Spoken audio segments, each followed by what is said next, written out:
Michelle Johnson wiped the sweat from her forehead as she pushed her cleaning cart down the gleaming hallways of Memorial Hospital. Her feet ached after another 12-hour shift, but she couldn't afford to slow down. As a single mother with 2 young children at home, every dollar counted. "Hey Michelle, they're bringing in some rich guy who just had an accident. Big shot CEO or something," called out Nancy, another cleaning lady. As she passed by, Michelle just nodded, too tired to gossip. She had more important things to worry about, like making sure 8-year-old Marcus had someone to watch him after school while she worked these long hours. Her daughter Jasmine was old enough to help at 13, but Michelle hated putting so much responsibility on her. The emergency doors burst open, and a team of doctors rushed in with a patient on a stretcher. Michelle pressed herself against the wall to make room, catching a glimpse of the unconscious man's face. Even with cuts and bruises, she could tell he was handsome, probably in his late 30s, wearing what was left of an expensive suit.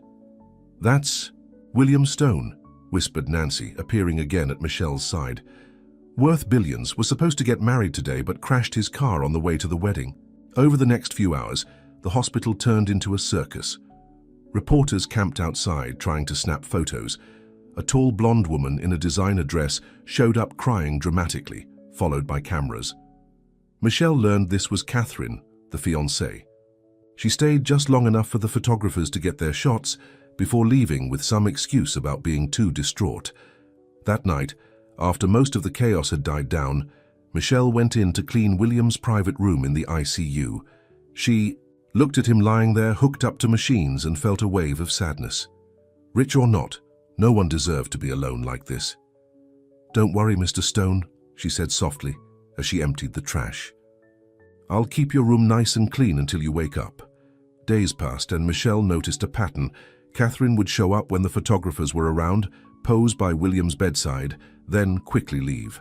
His brother Richard came too, always with lawyers, signing papers and having hushed conversations in the hallway. Something about it didn't sit right with Michelle. One evening, while cleaning, Michelle heard William's brother and fiancée talking in the hallway. "We need to move faster," Catherine was saying. "Once we transfer everything to the offshore accounts, we can pull the plug. The doctors say he's unlikely to wake up anyway."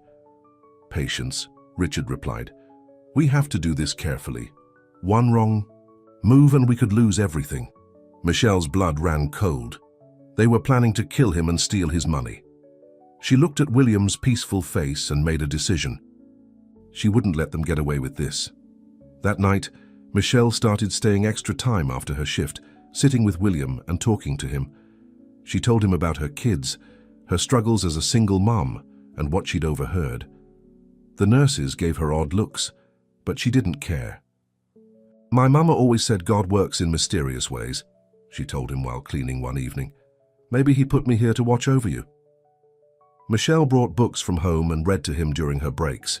She'd smooth his blankets, adjust his pillows, and make sure the nurses were taking good care of him. When no one was looking, she'd hold his hand and pray.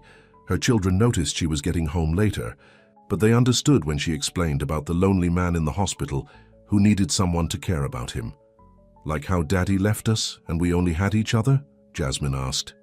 "Something like that, baby," Michelle replied, hugging her daughter tight. A month passed and the media slowly lost interest in the story of the comatose billionaire. Catherine's visits became rare, though she still showed up occasionally for photo ops. Richard seemed more worried about running the company than his brother's health. But Michelle never gave up. She documented everything she saw and heard, keeping a detailed diary of all the suspicious conversations and activities. She knew when William woke up, he would need to know the truth about the people he trusted. One night, while reading to him from her favorite Bible passages, Michelle felt his fingers twitch in her hand. Her heart leaped, but she tried not to get too excited. The doctors had warned about involuntary movements. Then his eyelids fluttered. "Mr. Stone," she whispered, squeezing his hand. "Can you hear me?" His eyes opened slowly, confusion clouding his face as he tried to focus on her. "Who?" he croaked, his voice rough from disuse. "I'm Michelle," she said softly. "I've been taking care of you. You're in the hospital. You had an accident." Recognition flickered in his eyes. followed by panic as he tried to speak again. "Shh! Don't try to talk yet," Michelle soothed, pressing the call button for the nurses. "You're safe now, that's all that matters." As the medical team rushed in, Michelle slipped out of the room, her heart pounding. She didn't know what would happen next, but she knew one thing for certain. God had answered her prayers. William Stone was awake, and she would make sure he learned the truth about everything that had happened while he slept.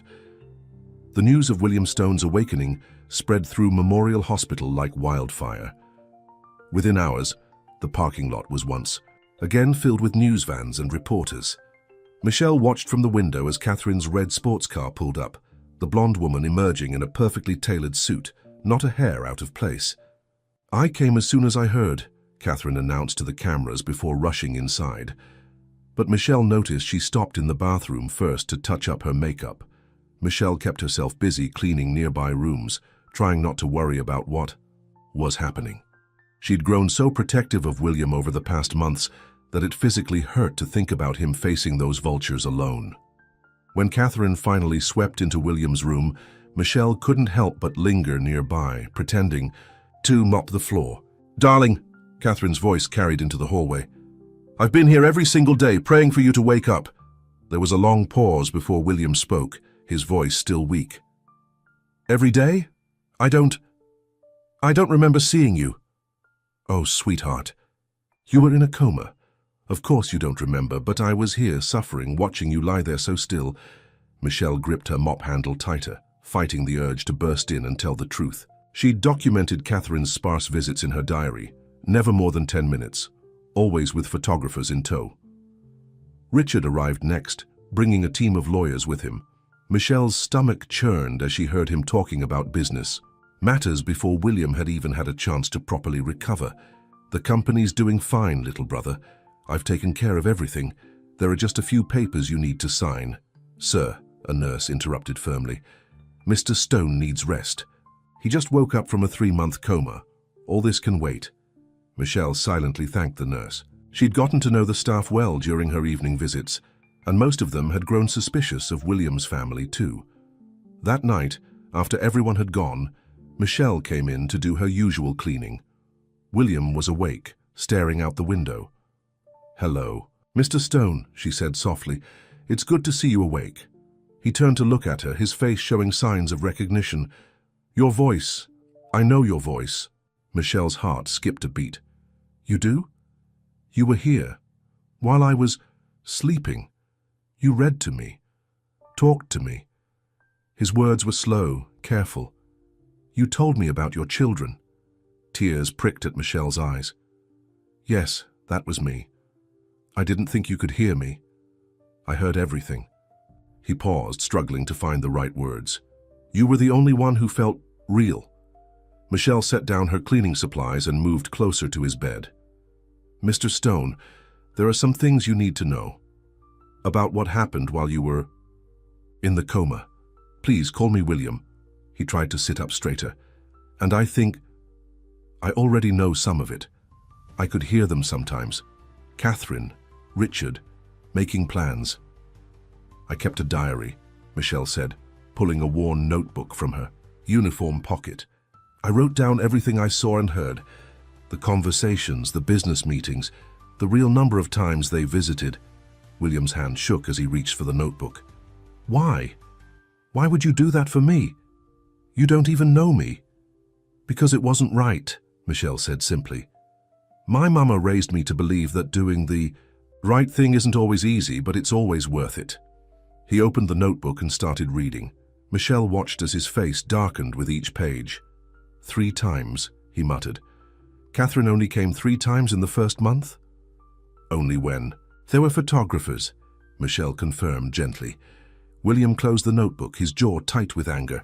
"And Richard, these meetings he had, I wrote down all the names I heard, the companies they mentioned, the offshore accounts." He looked at her with new eyes, really seeing her for the first time. "You're not just a cleaning lady, are you?" Michelle straightened her uniform. "That's exactly what I am, Mr. Stone, William. I clean rooms and take care of this hospital, but that doesn't mean I don't see what's going on around me." "You saved me," he said quietly. Not just by documenting all this, but your voice, your stories. They gave me something to hold on to in the darkness. Michelle felt her cheeks warm. I just did what anyone would do. No, William shook his head. What anyone would do is ignore it. Walk away. You stayed. You cared. Why? Because I know what it's like to be betrayed by the people who are supposed to love you, Michelle said, thinking of her ex-husband who'd abandoned her and the children. No one deserves that. A knock at the door made them both jump. It was Jasmine, Michelle's daughter, carrying a paper bag.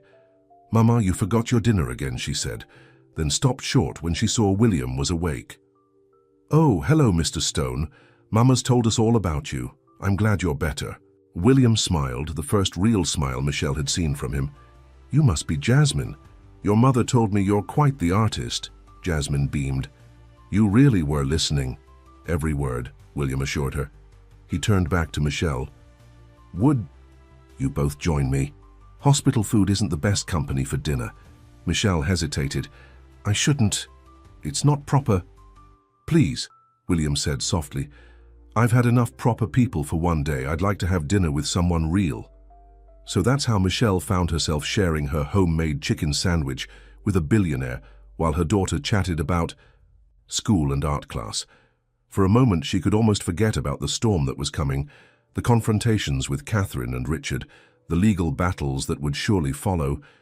But looking at William's face as he laughed at Jasmine's jokes, Michelle knew she'd done the right thing. Sometimes the richest people in the world were the poorest when it came to having people who truly cared about them. And sometimes, she thought, watching William's eyes crinkle with genuine warmth, God put you exactly where you needed to be, even if you didn't understand why at first. The next morning, William asked his doctors to keep his room off limits to visitors. He needed time to think, to process everything he'd learned from Michelle's diary. The only people allowed in were the medical staff and Michelle herself. The nerve of that cleaning woman, Catherine complained loudly in the hallway. Ever since William woke up, she acts like she owns the place. Michelle kept her head down and continued mopping, pretending not to hear. She dealt with worse in her life than a spoiled socialite's temper tantrums. Inside his room, William was getting stronger every day. The physical therapist worked with him in the mornings, helping him regain his strength. In the afternoons, he read through Michelle's diary again and again, making notes on his phone. I trusted them, he told Michelle one evening as she cleaned his room. Catherine, Richard, they were my family, or I thought they were. Sometimes the people closest to us can hurt us the most, Michelle said, thinking of her ex-husband James. He'd walked out on Christmas morning 5 years ago, leaving nothing but a note and a stack of gambling debts. Tell me more about your life, William said, closing the diary. About your children. Michelle sat in the chair next to his bed, something that had become natural over the past few days. Marcus is all boy, 8 years old and full of energy. Loves baseball and video games. Jasmine's my old soul. 13 going on 30, always taking care of everyone else. Like their mother, William smiled. Michelle felt her cheeks warm. I do what needs doing, that's all. You do more than that. You see people, really see them. He reached for her hand. You saw me even when I couldn't see myself. A knock at the door interrupted the moment. It was William's lawyer, Thomas Parker, an older man with kind eyes and a no-nonsense attitude.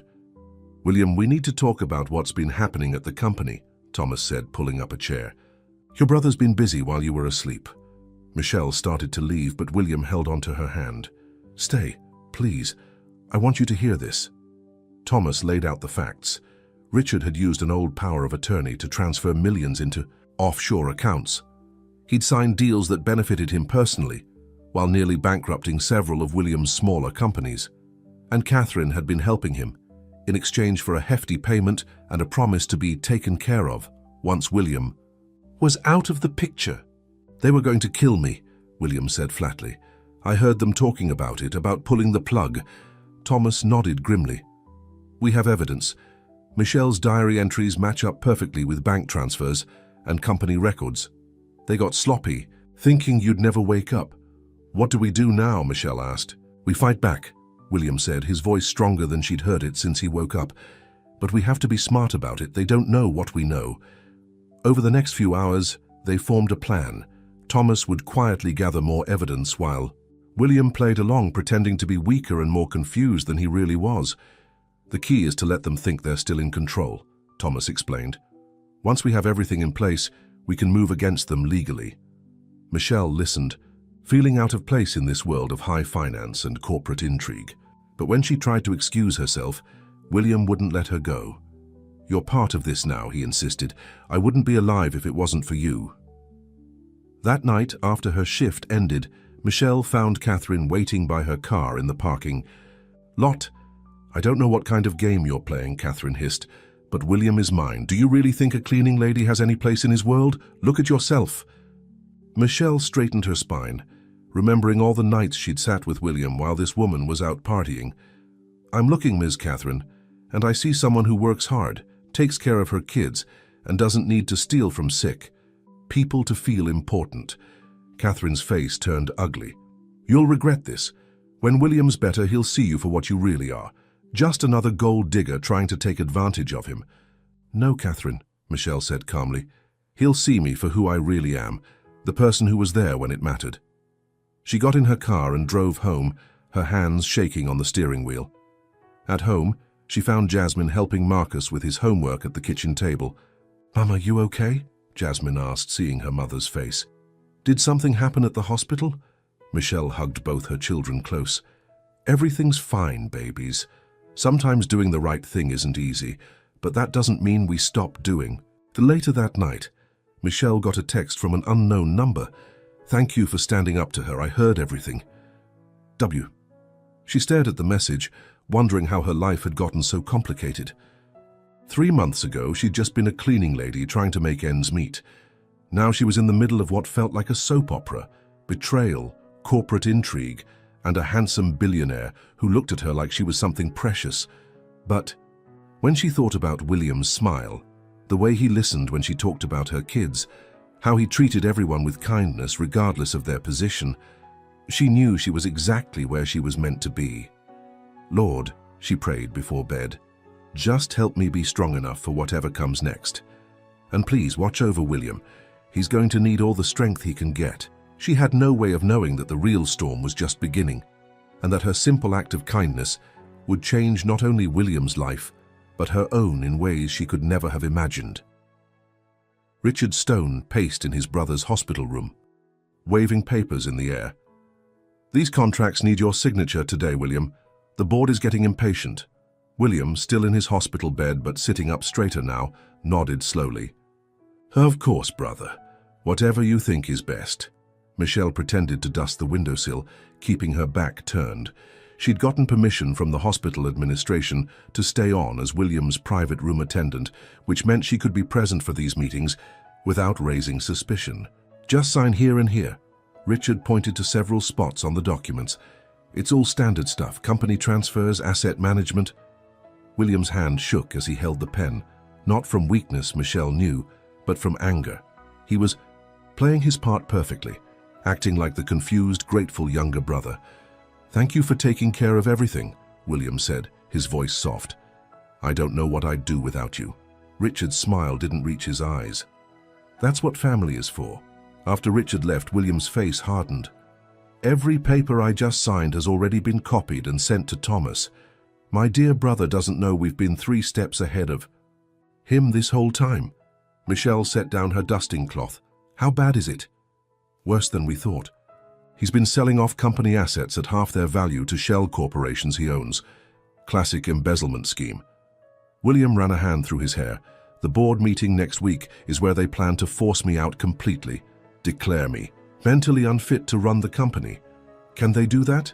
They can try." William smiled grimly.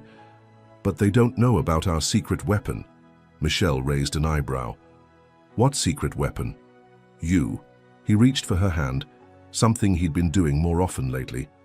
"Your diary, your testimony, plus all the evidence Thomas has gathered. We're going to blow their whole scheme wide open at the board meeting." Later that afternoon, Catherine showed up for her daily photo opportunity. But this time she brought an unexpected guest, James Wilson, Michelle's ex-husband. Michelle nearly dropped her cleaning supplies when she saw him swagger in, still wearing the same leather jacket he'd left in 5 years ago. "Baby girl," James called out loud enough for everyone to hear. "Is this where you've been hiding?" Michelle's heart pounded. "What are you doing here? Can't a man visit his wife?" James grinned, showing gold teeth that weren't there before. "Ex-wife," Michelle corrected firmly. "You made that choice on Christmas morning, remember?" Catherine watched the scene with barely concealed glee. "Oh, how interesting. Michelle, you never mentioned you were married." "She sure is," James said. "Never signed no divorce papers. Ain't that right, baby?" Michelle felt the room spin. She'd tried to divorce James for years, but he'd always disappeared when the papers needed signing. She'd finally given up, thinking he was gone for good. "Williams." Voice cut through the chaos. "Is there a problem here?" "No problem," Catherine said sweetly. "Just a touching family reunion. It seems our dear Michelle hasn't been entirely honest about her situation." Michelle met William's eyes, trying to convey without words that this wasn't what it seemed. To her relief, she saw nothing but concern and understanding in his gaze. "Mr. Wilson," William said calmly, "I suggest you leave now, before I call security." James held up his hands. "Hey, just came to see my wife. Maybe talk about all that back child support I owe. Sure would be nice to have a wealthy friend to help clear that debt." And there it was. Catherine must have tracked James down. Promised him money to cause trouble. Michelle felt sick. "Get out," she said, finding her voice. "You lost the right to call me your wife when you cleaned out our bank account and left me with 2 babies to feed." "Oh, come on now." "Security." William pressed the call button. "We need an escort in room 412. James's face turned ugly. "You think you're better than me now, running around with rich men, playing house?" "No," Michelle said. "I just know what I'm worth now. And it's more than you could ever give." 2 security guards arrived and led James away, his protests echoing down the hallway. Catherine lingered, a satisfied smirk on her face. "Well, that was enlightening," she said. "I wonder what the hospital board would think about an unmarried cleaning lady spending so much time in a patient's room. They'd probably think the same thing the police will think about: attempted murder and corporate fraud," William replied pleasantly. "Would you like to find out?" The color drained from Catherine's face. Without another word, she turned and left. Once they were alone, Michelle sank into a chair, shaking. "I'm so sorry. I should have told you. About James." "Hey!" William reached for her hand. "You have nothing to apologize for. If anything, this just proves what kind of people we're dealing with." "They're trying to discredit me before the board meeting," Michelle realized. "They must know something's coming. Let them try." William squeezed her hand. "You're the strongest person I know, Michelle. A few cheap tricks won't change that." That night, Michelle held her children extra tight. She told them about seeing their father, about how he might cause trouble. "Is this because of Mr. Stone?" Jasmine asked. "Because you care about him?" "Maybe," Michelle admitted. "But sometimes doing the right thing means facing the hard stuff from our past." "I remember, Daddy," Marcus said quietly. "He wasn't nice to you, Mama. Not like Mr. Stone." Out of the mouths of babes, Michelle thought. Her 8-year-old could see what had taken her years to learn: that real love didn't hurt, didn't abandon, didn't try to tear you down. Her phone buzzed with a text from William. "You okay?" She smiled, typing back, "Getting there, ready for tomorrow." His response came quickly. "With you in my corner? Always." Michelle looked at her small apartment, at her children doing homework at the second-hand table, at the life she'd built from nothing. Catherine and James thought they could shame her with her past, make her feel small, but they didn't understand. Every struggle had made her stronger. Every setback had taught her to stand taller. And now, with William beside her, she wasn't just fighting for herself anymore. She was fighting for justice, for truth, and maybe, just maybe, for a love story that proved fairy tales could come true for cleaning ladies too. The morning of the board meeting arrived with dark clouds threatening rain. Michelle helped William with his tie, her hands steady despite her nerves. It was his first day out of the hospital, and everything hinged on what happened in the next few hours. "You don't have to come," William said softly. "They're going to fight dirty." Michelle smoothed his collar. That's exactly why I need to be there. My mama didn't raise a coward. The Stone Industries building stretched into the sky, all glass and steel. Michelle felt out of place in her best church dress, but William had insisted she looked perfect. Her children were safe at her sister Lisa's house, away from whatever drama might unfold. Security guards escorted them to the top floor. Through the glass walls of the conference room, Michelle could see Richard and Catherine already seated with the board members. Their smug expressions faltered when William walked in, standing tall and strong. Not at all like the weak invalid they'd been counting on. "Ladies and gentlemen of the board," William's voice filled the room. "I believe we have some serious matters to discuss." Richard recovered quickly. "Yes, we do. Given your recent medical condition, the board needs to consider whether you're fit to continue as CEO." "Interesting timing," William said, setting a thick folder on the table. "Right after you've transferred millions into offshore accounts?" The room went deadly quiet. Catherine's perfect smile cracked. "What are you talking about?" Richard laughed, but his eyes darted nervously. "You're confused, little brother. The coma has affected your mind." "Oh, I'm not confused at all." William opened the folder. "While I was in the hospital, some very interesting transactions took place. Money moving through shell companies, valuable assets sold at suspiciously low prices. All perfectly legal," Richard snapped. "I had power of attorney, which you obtained under false pretenses." Thomas Parker spoke up from the doorway. The lawyer walked in carrying his own stack of documents. "And used to systematically loot your brother's companies while plotting to end his life." Gasps filled the room. One of the older board members, Mrs. Chen, looked particularly horrified. "What is he talking about, Richard?" "It's lies," Catherine jumped in. "All lies spread by that cleaning woman. She's manipulated William, filled his head with crazy stories while he was vulnerable." Michelle stood straighter. "I filled his head with truth, every conversation, every secret meeting, every plot I overheard. It's all documented right here." She pulled out her diary. "And it all matches the paper trail, Mr. Parker." "Found you expect the board to take the word of a cleaning lady?" Richard sneered. "A woman who's still legally married to a known con man." "No," William said firmly. "I expect them to look at the evidence. Bank records, security camera footage, witness statements from hospital staff, and most damning of all, your own words, recorded in meetings you thought were private." Thomas played a recording on his phone. Richard and Catherine's voices filled the room, discussing their plans to declare William mentally unfit and pull his life support. Catherine's face went pale. That's taken out of context." "The context seems pretty clear to me, Mrs. Chen said coldly. "You were planning murder." "All I did was take care of business while he was sick," Richard shouted, his cool facade cracking. "This company would have collapsed without me." "You mean you would have collapsed without access to my money?" William corrected. He turned to the board.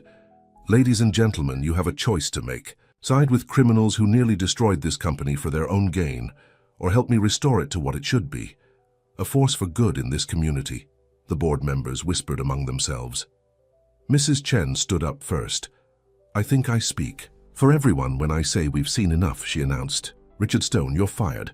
Security will escort you from the building. The police are waiting downstairs." "You can't do this." Richard lunged across the table at William, but security guards were faster. They grabbed him as Catherine tried to run for the door. "Take them both," William ordered, "and make sure they don't leave town. The FBI wants to discuss those offshore accounts." As Richard and Catherine were led away in handcuffs, their shouts echoing down the hallway, the board room erupted in chaos. Questions flew from all directions about the company's future, about recovery plans, about damage control. William held up his hand for quiet. "First things first, I want to introduce you to someone." He took Michelle's hand. "This is Michelle Johnson. Without her courage and integrity, I wouldn't be alive, and this company would be bankrupt. Starting today, she's joining our board of directors." More gasps, but this time mixed with murmurs of approval. Mrs. Chen came forward to shake Michelle's hand. "Anyone who risks everything to do what's right is exactly what this company needs," the older woman said warmly. Michelle felt overwhelmed. Just yesterday, she'd been cleaning hospital rooms, and now, "I don't know anything about running a company," she whispered to William. You know about honesty, hard work, and caring for people, he whispered back. The rest can be learned. Besides, he smiled, I need someone to keep me grounded, someone real. After the meeting, as they rode the elevator down, Michelle's phone buzzed. It was a text from Jasmine. Did you win, Mama? Michelle looked at William, who hadn't let go of her hand since the meeting ended. Yes, baby, she typed back. We won. But it wasn't just about winning or losing anymore. It was about justice being served, about truth coming to light, about a cleaning lady who refused to look the other way when she saw wrong being done. What are you thinking? William asked as they walked to his car. That my mama was right, Michelle smiled. She always said, baby girl, God puts you where you need to be. Your job is to be brave enough to do what needs doing when you get there. William pulled her close, right there in the parking garage. I thank God every day that he put you in my hospital room. Thunder rolled overhead and rain began to fall, but Michelle didn't mind. After all the storms she'd weathered in her life, she'd finally found her safe harbor. And somewhere up above, she was sure her mama was smiling. The news of Richard and Catherine's arrest was all over the television. Michelle watched the coverage, with her children while eating breakfast in their small apartment kitchen.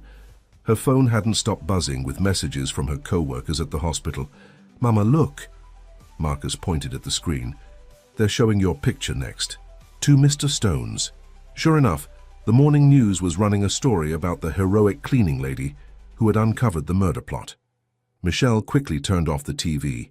Enough of that. You both need to get ready for school.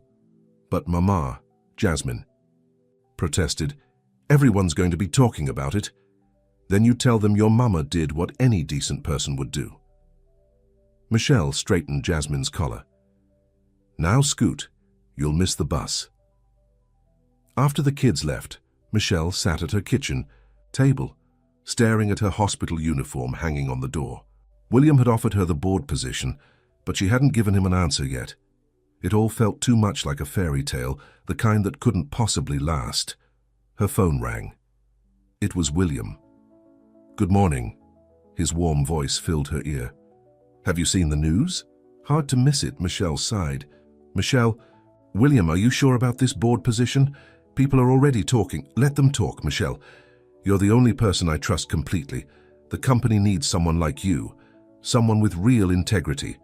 I'm still going to work my hospital shifts, she said firmly. At least until I figure all this out.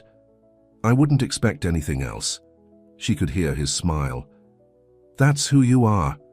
It's one of the things I love about you. Michelle's heart skipped. It was the first time he'd used that word, love. William, I mean it, he said softly, and I'd like to show you just how much. Let me take you and the kids to dinner tonight. Before Michelle could answer, someone knocked at her door. She opened it to find her sister Lisa looking frantic. Girl, have you seen this? Lisa waved her phone. You're all over social media. And there's reporters downstairs asking questions about you and William Stone. Michelle peeked out her window. Sure enough, a small crowd of journalists had gathered outside her apartment building. William, she spoke into the phone. I might need some help here. Within 20 minutes, William's security team arrived to escort Michelle and Lisa safely through the crowd. They drove to William's penthouse office, where he was waiting. I'm so sorry about this, he said, hugging Michelle. I should have expected the media attention. Lisa looked around the luxurious office with wide eyes. Michelle Johnson, you've been holding out on me. When were you going to tell me you're dating a billionaire? We're not, Michelle started, but William cut in. We're taking things one day at a time, he said diplomatically. Right now we need to focus on keeping Michelle and her children safe from all this attention. His assistant brought in coffee and pastries while they discussed options.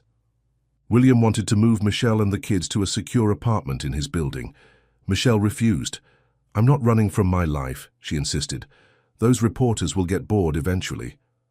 At least let me hire security for you, William pleaded. Just until things calm down. Lisa grabbed a pastry. Girl, let the man help. This is bigger than your pride. Michelle thought about her children having to push through crowds of reporters to get to school. Fine, security only, but I'm keeping my apartment. For now, William agreed, though his eyes suggested he had other plans. Later that afternoon, Michelle went to the hospital to formally resign. Her supervisor, Nancy, hugged her tight. "We're going to miss you," Nancy said. "But girl, you deserve this. You've worked so hard for so long." Walking through the familiar halls one last time, Michelle remembered all the nights she'd spent here, talking to William while he was in his coma. How could she have known then that those quiet conversations would change everything? She stopped. By room 412, William's old room, another patient was there now, but Michelle could still see him lying there, fighting to wake up while his so-called family plotted against him. "Miss Johnson?" Michelle turned to find Dr. Roberts, one of the physicians, who had treated William. "I'm glad I caught you," he said. "I wanted to thank you. In all my years of medicine, I've never seen anyone show such dedication to a patient's well-being." "I just did what was right," Michelle said. "You did more than that." Dr. Roberts smiled. "You reminded all of us why we got into healthcare in the first place, to help people, not just treat symptoms." When Michelle got home that evening, she found William waiting with her children. The apartment smelled like Chinese food, her favorite.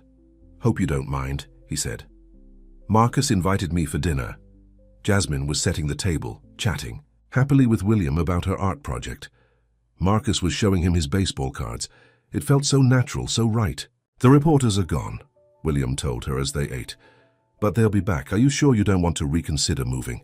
Michelle watched her children laughing with William, saw how easily he fit into their little family. Maybe it was time to stop fighting the fairy tale. "Let me think about it," she said. William reached for her hand under the table. "Take all the time you need, I'm not going anywhere." After dinner, while the kids did their homework, William helped Michelle wash dishes. Such a simple thing, but it made her heart swell to see this powerful man doing such ordinary tasks. "No," he said, drying a plate. "I never thanked you properly." "For what?" "For seeing me. Not the billionaire, not the company, just me." Michelle handed him another plate. "That's all I've ever seen, William, just you." He set down the dish towel and turned her to face him. "Then marry me." Michelle's breath caught. "What?" "Marry me," he repeated. "Be my partner in everything. Life, love, business. Let me help raise these amazing children. Let me show you every day how grateful I am that God put you in my life." From the living room, Michelle heard Jasmine gasp. Both kids were watching, homework forgotten. "Say yes, Mama," Marcus called out. Michelle looked at William's hopeful face, at her children's excited expressions. She thought about all the times she'd been afraid to trust, to believe in happiness. But this wasn't a fairy tale, this was real as the nights she'd spent reading to him, as real as his hand in hers now. "Yes," she whispered, then louder, "Yes." The kids rushed in, hugging them both as William pulled a ring from his pocket. A simple, elegant diamond that didn't overwhelm her hand. "I've been carrying this around for days," he admitted, waiting for the right moment. As he slipped it on her finger, Michelle knew this was just the beginning. There would be more challenges ahead. Society gossip, business battles, blending their two very different worlds. But looking at her new family, she wasn't afraid. Love, she'd learned, wasn't about fairy tales or rescued princesses. It was about seeing the truth in someone's heart and being brave enough to show them yours in return. News of William and Michelle's engagement spread like wildfire through New York's high society. The headlines ranged from romantic, "Billionaire finds true love with hospital angel," to nasty, gold digger scores big. Michelle tried not to read any of them. "These people have too much time on their hands," she told William over breakfast in his penthouse. They'd finally agreed to move temporarily while the media frenzy died down. "They're just jealous," Jasmine said, spreading jam on her toast. The teenager had adapted surprisingly well to their new circumstances. "Because you and Mr. William have real love," William smiled at his soon-to-be stepdaughter. "That we do, and please, Jasmine, you can call me Will now." Marcus looked up from his cereal. "Can I call you Dad?" The room went quiet. Michelle held her breath, watching William's face. She saw the moment his eyes got misty. "I'd like that very much," he said softly. "If it's okay with your mum." Michelle nodded, unable to speak past the lump in her throat. Her children had never known a real father's love. Now here was this man, this wonderful man, opening his heart to them without hesitation. The peaceful morning was interrupted by William's phone ringing. His face darkened as he answered. "What do you mean he's asking for bail?" A pause. "No, absolutely not. Richard is a flight risk, and we all know it." After he hung up, Michelle touched his arm. "What's wrong?" "Richard's lawyers are pushing for bail. They're claiming he has a medical condition that requires home care." William ran a hand through his hair. "It's nonsense, of course, just another trick." "Like James suddenly showing up at the hospital claiming we're still married?" Michelle shook her head. "They're desperate." "Speaking of James," William said carefully, "Thomas found something interesting. Apparently your ex-husband tried to file for divorce himself 3 years ago in Las Vegas. He's actually married to someone else." Michelle's jaw dropped. "What? That's bigamy!" Jasmine exclaimed, proud to use her new vocabulary word. "Yes, it is," William smiled. "And it means we can get the marriage officially annulled. Thomas is handling everything." Michelle felt a weight lift from her shoulders. All these years, she'd carried the shame of a failed marriage, not knowing James had moved on long ago. Later that morning, Michelle had her first board meeting as an official member. She'd insisted on wearing her own clothes, a simple but elegant blue dress, rather than letting William buy her designer outfits. "Mrs. Johnson," Mrs. Chen greeted her warmly. Or should I say, the future Mrs. Stone. "Michelle is fine." She smiled, taking her seat beside William. The meeting was intense. With Richard gone, they discovered more problems than they'd initially thought. Several smaller companies in the Stone portfolio were struggling. "These are good businesses," Michelle said, looking through the reports. "They just need support, not selling off for parts like Richard planned." William squeezed her hand under the table. This was why he wanted her here, her ability to see the human side of business. "I have an idea," Michelle continued. "The hospital where I worked, many of their suppliers charge too much. If we could offer quality medical supplies at better prices." The board members leaned forward, interested. By the end of the meeting, they had a plan to restructure several companies into a new medical supply division. "You were amazing," William said as they left the office. "I just said what made sense," Michelle shrugged. "Those companies employ real people with families. They deserve a chance." That afternoon, they visited Marcus's school for a parent-teacher conference. The media attention had been hard on the 8-year-old. "Marcus is a bright boy," his teacher, Miss Thompson, said, "but lately he's been getting into fights." "Fights?" Michelle frowned. This wasn't like her son. Marcus stared at his shoes. "Tommy said mean things about you, Mama. Said you were only marrying Mr. William, Dad, for his money." William knelt beside Marcus's chair. "Hey, buddy, you know what the brave thing to do is when people say mean stuff?" Marcus shook his head. "Show them they're wrong. Your mum taught me that. When people were mean to her at the hospital, she just worked harder, stayed kind, proved them wrong with her actions." "Really?" Marcus looked up. "Really," Michelle confirmed. "Fighting only gives them more reason to talk." On the drive home, William was unusually quiet. "What's wrong?" Michelle asked. "I was thinking about Marcus, about what those kids said." He sighed. "Maybe we should consider private school, somewhere with better security, where he won't have to deal with this nonsense." "No," Michelle said, firmly. "My children aren't going to hide from life. They need to learn to handle difficult situations, not run from them." William smiled. "Have I told you lately how much I love your strength?" At home, they found Jasmine working on a special art project, a family portrait. She'd drawn all 4 of them together, plus a little addition. "Is that a dog?" Marcus asked excitedly. "Well," Jasmine looked at William hopefully, "Dad mentioned maybe getting a puppy once we move to the new house. Did he now?" Michelle raised an eyebrow at her fiancé. William held up his hands in surrender. "I might have mentioned it. Every kid should have a dog, right?" Michelle looked at her children's pleading faces and laughed. "We'll see, after the wedding." That night, after the kids were asleep, Michelle and William sat on the penthouse balcony looking at the city lights. "Having second thoughts, William?" asked softly. "About any of this?" Michelle thought about her old life, the constant struggle, the loneliness, the fear. Then she thought about today, The board meeting, Marcus's school, Jasmine's drawing, this moment right here. No, she said, leaning against him.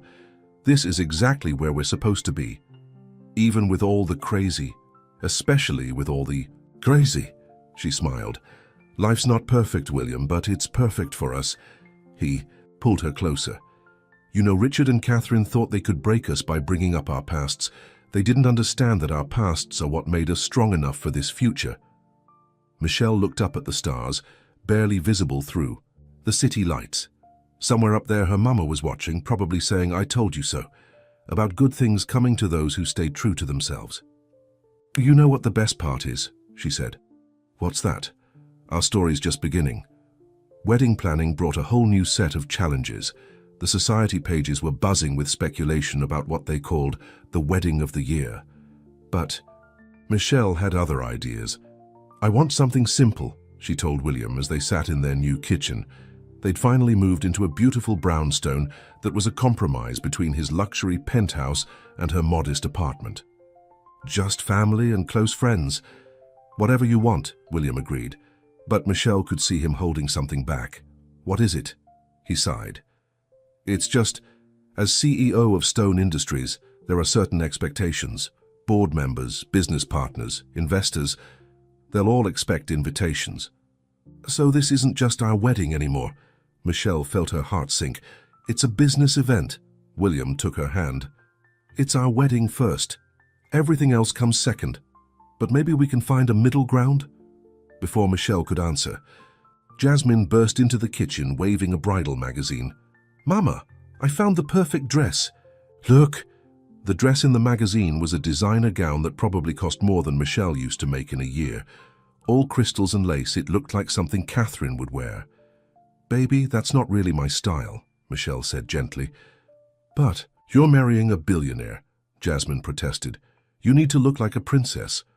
I need to look like myself, Michelle corrected. Your mama's never been about showing off. William watched the exchange with thoughtful eyes. Later, when the kids were in bed, he brought it up again. You know, you don't have to keep living like you're still struggling. There's nothing wrong with enjoying some luxury. Michelle curled up next to him on the couch.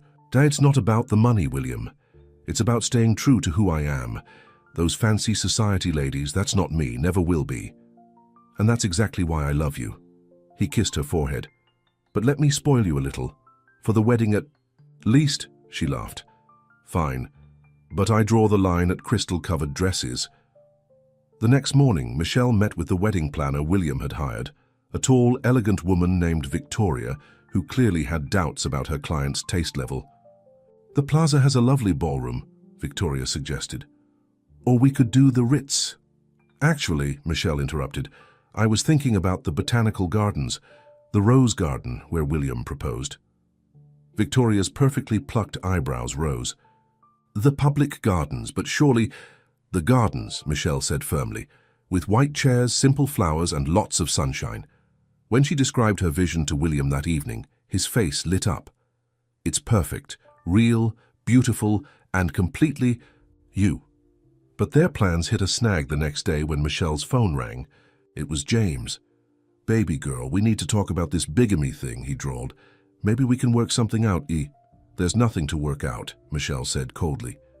You're going to sign the annulment papers, or you can explain to your other wife and the police why you committed fraud. Now don't be like that, James wheedled. I'm thinking about the children. They need their real daddy at the wedding. Michelle felt William's arms wrap around her from behind, giving her strength. No, James, they need the daddy who's been there every day, helping with homework, going to school meetings, and showing them what real love looks like. Goodbye. She hung up and turned into William's embrace, letting out a shaky breath. You okay? He asked. Better than okay, she smiled. That felt good. The weeks flew by in a whirl of preparations. Michelle found her perfect dress. Simple, elegant silk. That made her feel like herself just on her best day. Jasmine eventually admitted it was prettier than the crystal-covered one. Marcus took his role as ring-bearer very seriously, practicing his walk down the aisle every day. Mrs. Chen offered to be a bridesmaid, which made Michelle cry happy tears. Even the business side worked out. They decided to have a small, intimate ceremony in the morning for family and close friends. followed by a larger reception at one of William's hotels for the business associates. "See?" William teased. "Compromise isn't so bad." One evening, about a week before the wedding, Michelle found William in Marcus's room, helping him with a tie. "Like this," William was saying. "My dad taught me how to tie a tie when I was your age." "Really?" Marcus concentrated on the knot. "What was he like?" William's face softened. "He was a good man. Honest, hard-working. He'd have loved you and your sister, like you love us?" "Exactly like that." William hugged Marcus.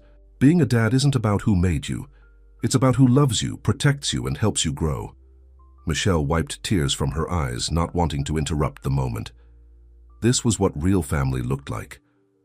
Later that night, she found a small box on her pillow. Inside was a delicate gold locket. "Open it," William said from the doorway. Inside were two tiny pictures, one of her mama, taken from an old photo Michelle kept, and one of William's father. "So they can both be with us at the wedding," William explained. Michelle threw her arms around him. "When did you get so perfect?" "Around the time a certain cleaning lady started reading to me in the hospital," he smiled. "Speaking of which," he pulled out a familiar notebook, her diary from those days. "I was thinking we could read some of it to our guests. Let them hear the real story of how we fell in love." Michelle touched the worn cover. "Not the whole thing, surely. Just the good parts," he grinned. "Like when you told me I had a stuck-up fiancé and needed to wake up and smell the coffee." "I did not. You did." Page 47. They spent the rest of the evening reading through the diary, laughing and crying at the memories. This, Michelle thought, was what she'd been writing about all along, not just exposing a crime, but documenting the birth of a love story, a real love story, without fancy trappings or fairy tale endings. Just two people who found each other when they needed it most and built something beautiful from the broken pieces of their past. The morning of the wedding dawned clear and bright. Michelle stood at the window of her bridal suite at William's hotel, watching the sun rise over the botanical gardens where she would soon become Mrs. Stone. "Mama, you look like an angel," Jasmine said, helping her with the last buttons of her dress. The simple silk gown flowed like water, making Michelle feel more beautiful than she'd ever felt in her life. Lisa burst into the room with the bouquet, white roses, just like the ones William had planted in their new garden. "Girl, you are not going to believe who just showed up," Michelle's heart sank. "Please don't tell me." "Catherine," Lisa nodded. "That woman has some nerve, showing up here in a red dress, acting like she was invited." "Security will handle it," Mrs. Chen said, firmly entering with Michelle's veil. "No one's ruining this day." But Michelle was already heading for the door. "No, I'll handle it."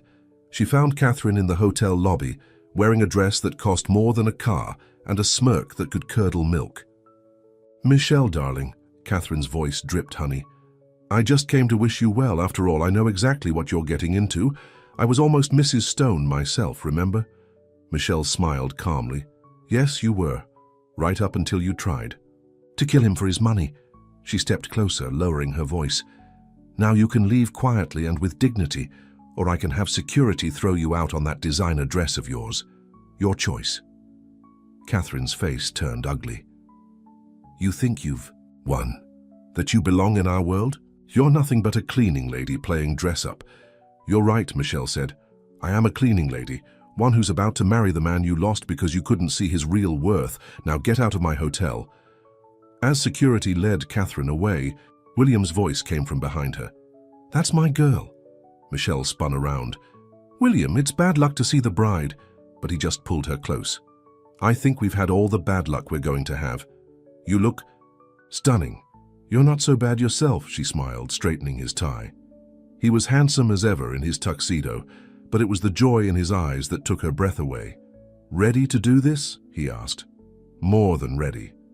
The ceremony was everything Michelle had dreamed of. The rose garden was transformed with white chairs and flower arches. Marcus walked down the aisle like a perfect gentleman, carrying the rings on a cushion.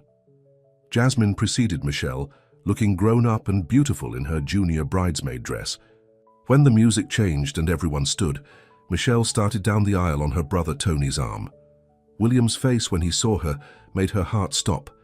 There were tears in his eyes. The minister spoke about love and trust, about building something new from life's challenges. But the real moment came when William and Michelle exchanged their personal vows. "Michelle," William's voice was thick with emotion, "before I met you, I had everything money could buy and nothing that truly mattered.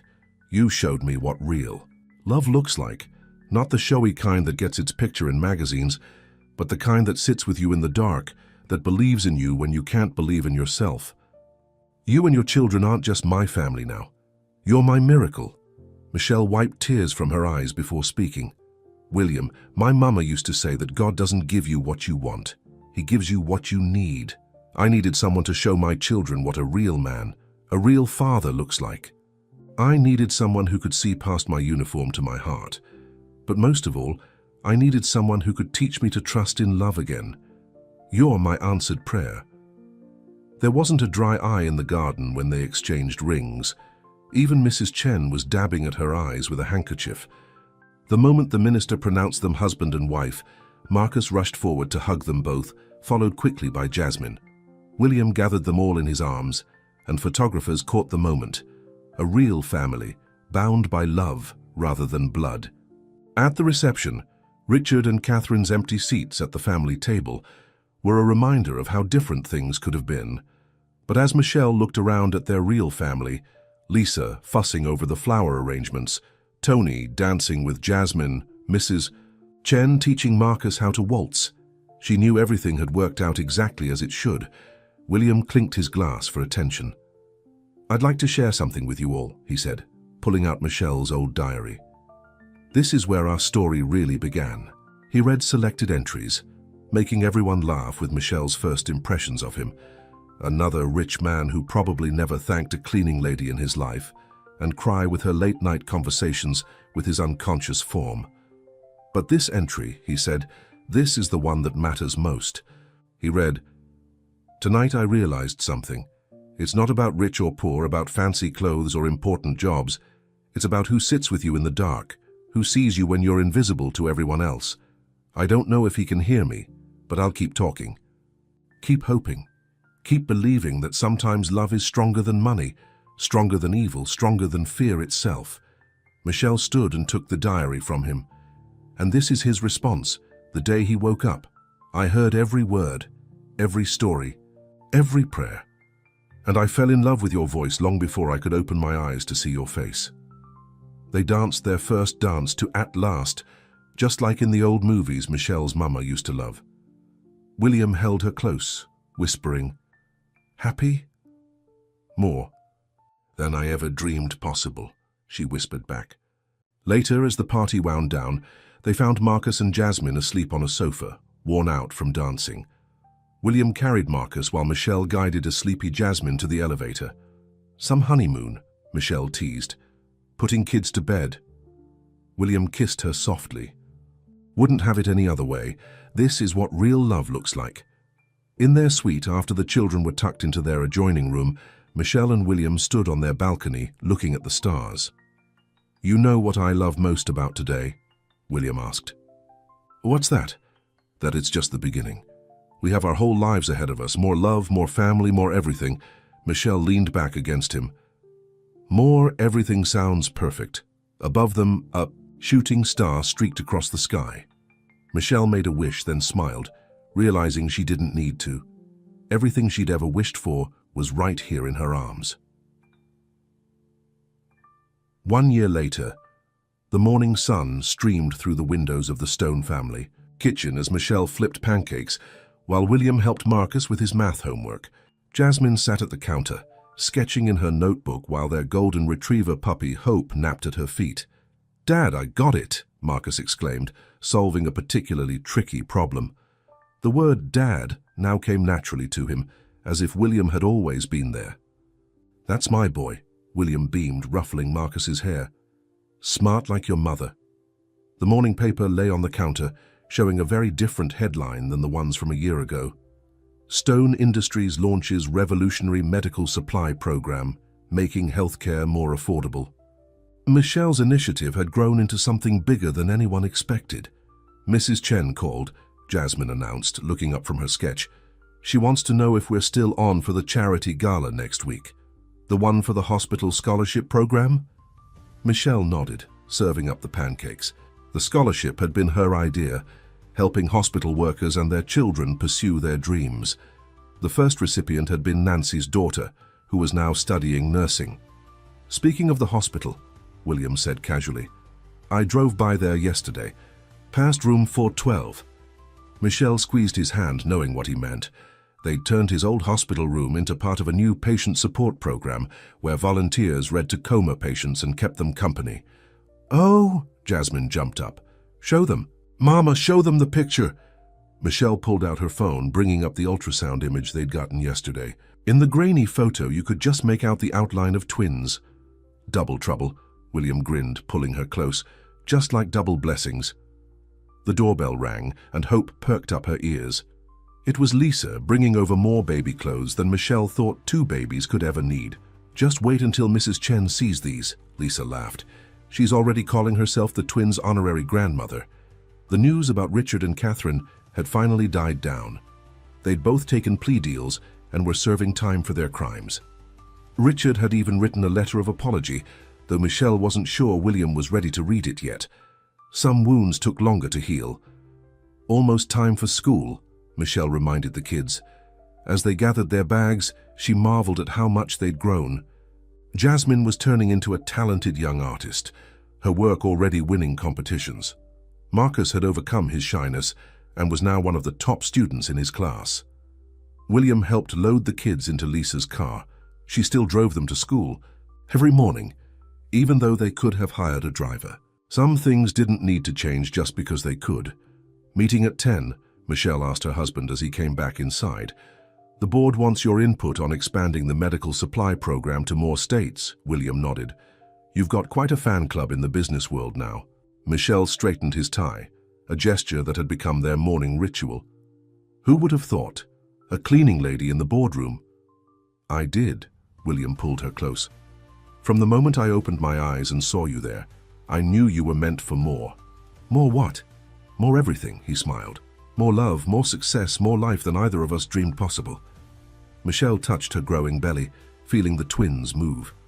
Speaking of more, best surprise ever, William knelt to kiss her stomach. Though I'm still not sure about your brother Tony's suggestion to name them Will and Power. Never happening, Michelle laughed. They'd already chosen the names, Faith and Grace for girls, or Samuel and David for boys, names that meant something, that told a story. Later that morning, as they walked into Stone Industries together, Michelle remembered her first time in this building. She'd been so nervous, so unsure of her place in this world of glass and steel. Now, employees greeted her warmly, many of them beneficiaries of the programs she'd started. The security guard's daughter was attending college on one of her scholarships. The receptionist's mother was getting her medications at an affordable price through their medical supply program. In the boardroom, Mrs. Chen had saved them seats together, just like always. The old woman had become like family, spending holidays with them and spoiling the kids rotten. Before we begin, Mrs. Chen announced, I think we should all congratulate the Stones on their new additions. As applause filled the room, Michelle felt William's hand squeeze hers under the table. This was their real happily ever after, not the fairy tale kind with castles and carriages, but the kind built on truth, trust, and taking care of each other. That evening after dinner, the family sat in their backyard garden. Marcus was teaching Hope new tricks, while Jasmine worked on a family portrait that now included the twins. Remember when you used to read to me in the hospital? William asked softly. You said everyone needs somebody to believe in them. Newest decision I ever made, Michelle smiled, starting to talk to a man in a coma. Best decision I ever made was waking up to hear your voice. As the sun set over their garden, Michelle thought about all the twists and turns that had led them here, the hard times that had made them stronger, the challenges that had brought them closer, the love that had turned 2 broken families into one beautiful whole. She thought about the twins growing inside her, about the legacy of love and service they would inherit, about Marcus and Jasmine, who would teach them that family isn't about blood but about who stays by your side. "Penny for your thoughts?" William asked. Michelle looked at her family, her real, imperfect, beautiful family, and smiled. "Just thinking that sometimes the best stories aren't about princesses in towers or knights in shining armor." "Oh, what are they about then?" "They're about cleaning ladies who aren't afraid to stand up for what's right. About successful men who learn that real wealth isn't in their bank accounts. About children who teach us how to love without limits." She touched her belly again. "And about second chances that turn into forever." William pulled her close as they watched their children play in the fading light. Above them, the first stars were coming out, just like on that night in the hospital when a cleaning lady started reading to a man in a coma, not knowing she was writing the beginning of their own love story. "Forever," William whispered. "I like the sound of that." And in that moment, with the people she loved most in the world around her, Michelle knew that sometimes the best fairy tales are the ones we write ourselves, not with magic wands or glass slippers, but with honest hearts and everyday courage, the kind of fairy tales that don't end with happily ever after, but begin with it instead. A lost lunchbox, a gap-toothed smile, and a chance encounter on a rainy New York morning spark a life-altering bond between a struggling single mum and a billionaire CEO.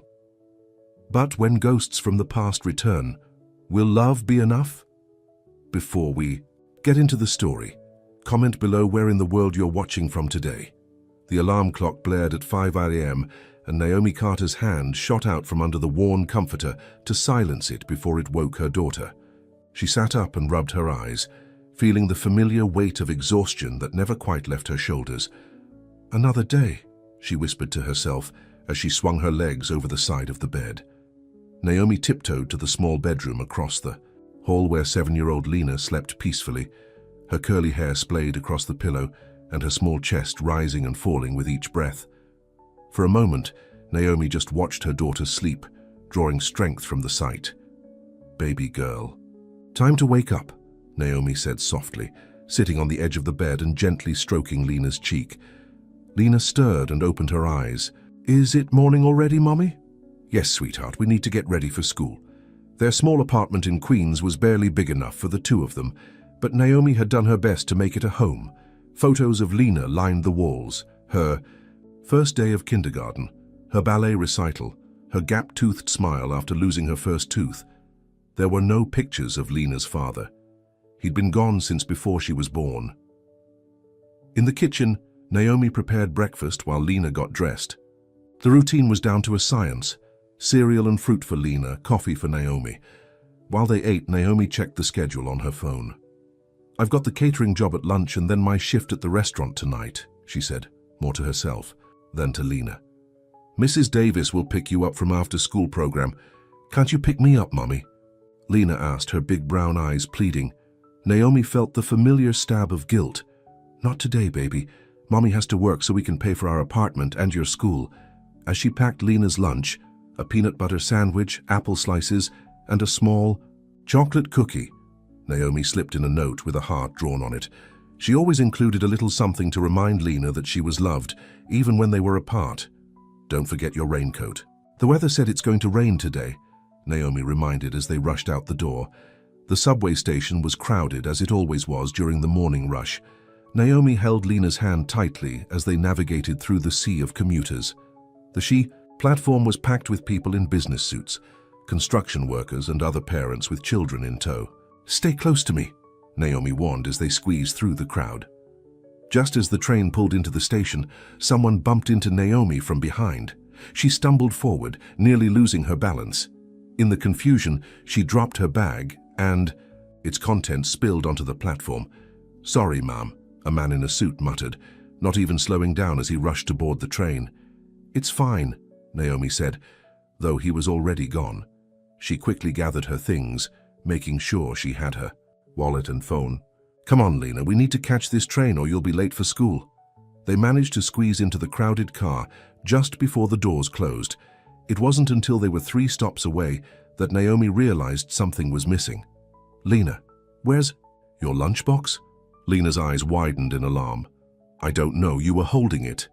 Naomi's heart sank. She must have dropped it when that man bumped into her. She couldn't afford to buy Lena lunch at school today, not with rent due next week. It's okay, she said, trying to hide her frustration. I'll figure something out.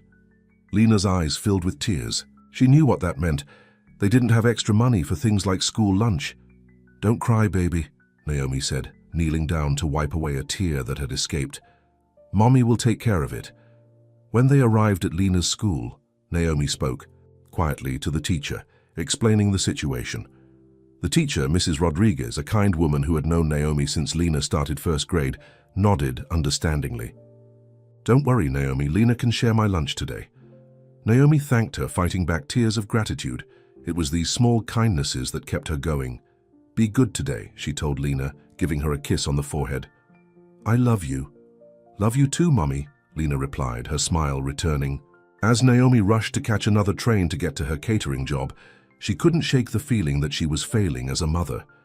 Working 2 jobs meant she missed so much of Lena's life. But what choice did she have?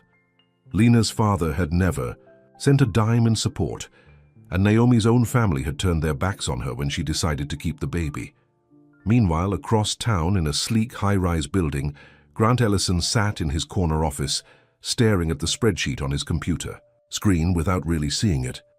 At 32, he was the CEO of Elitech, a successful software company he had built from the ground up.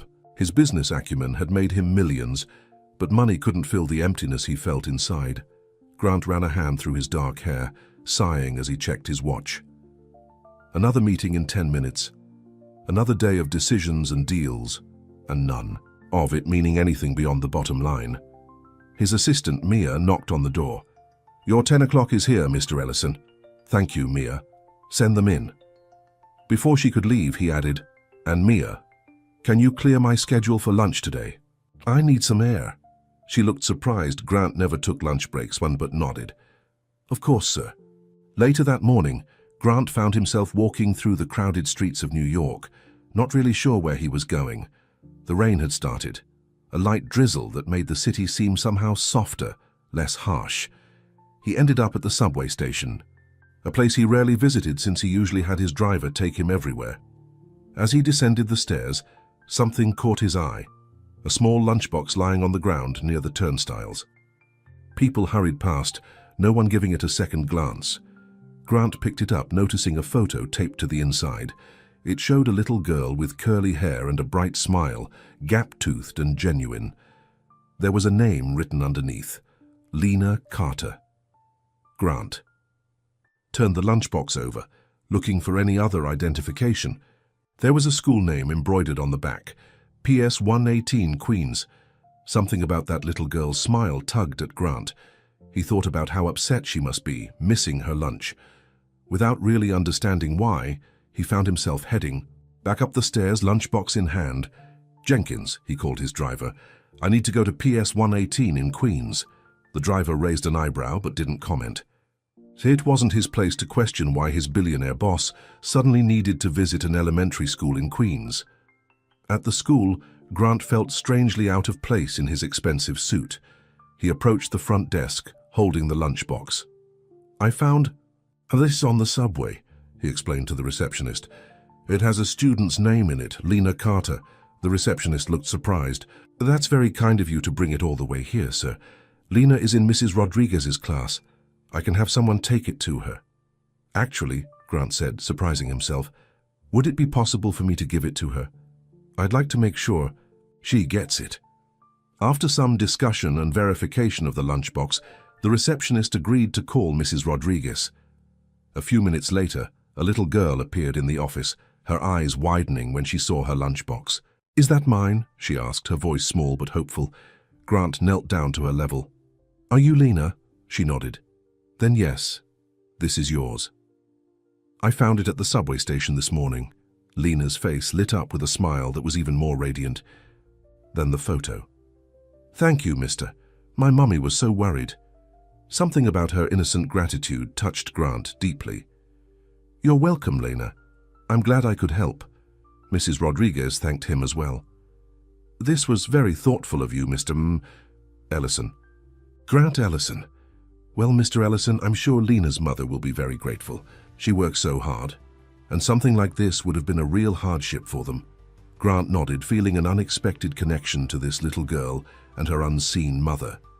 Would it be possible to let her mother know that the lunchbox was found? I imagine she's worried. Mrs. Rodriguez hesitated, then nodded. I can give you her number if you'd like to text her.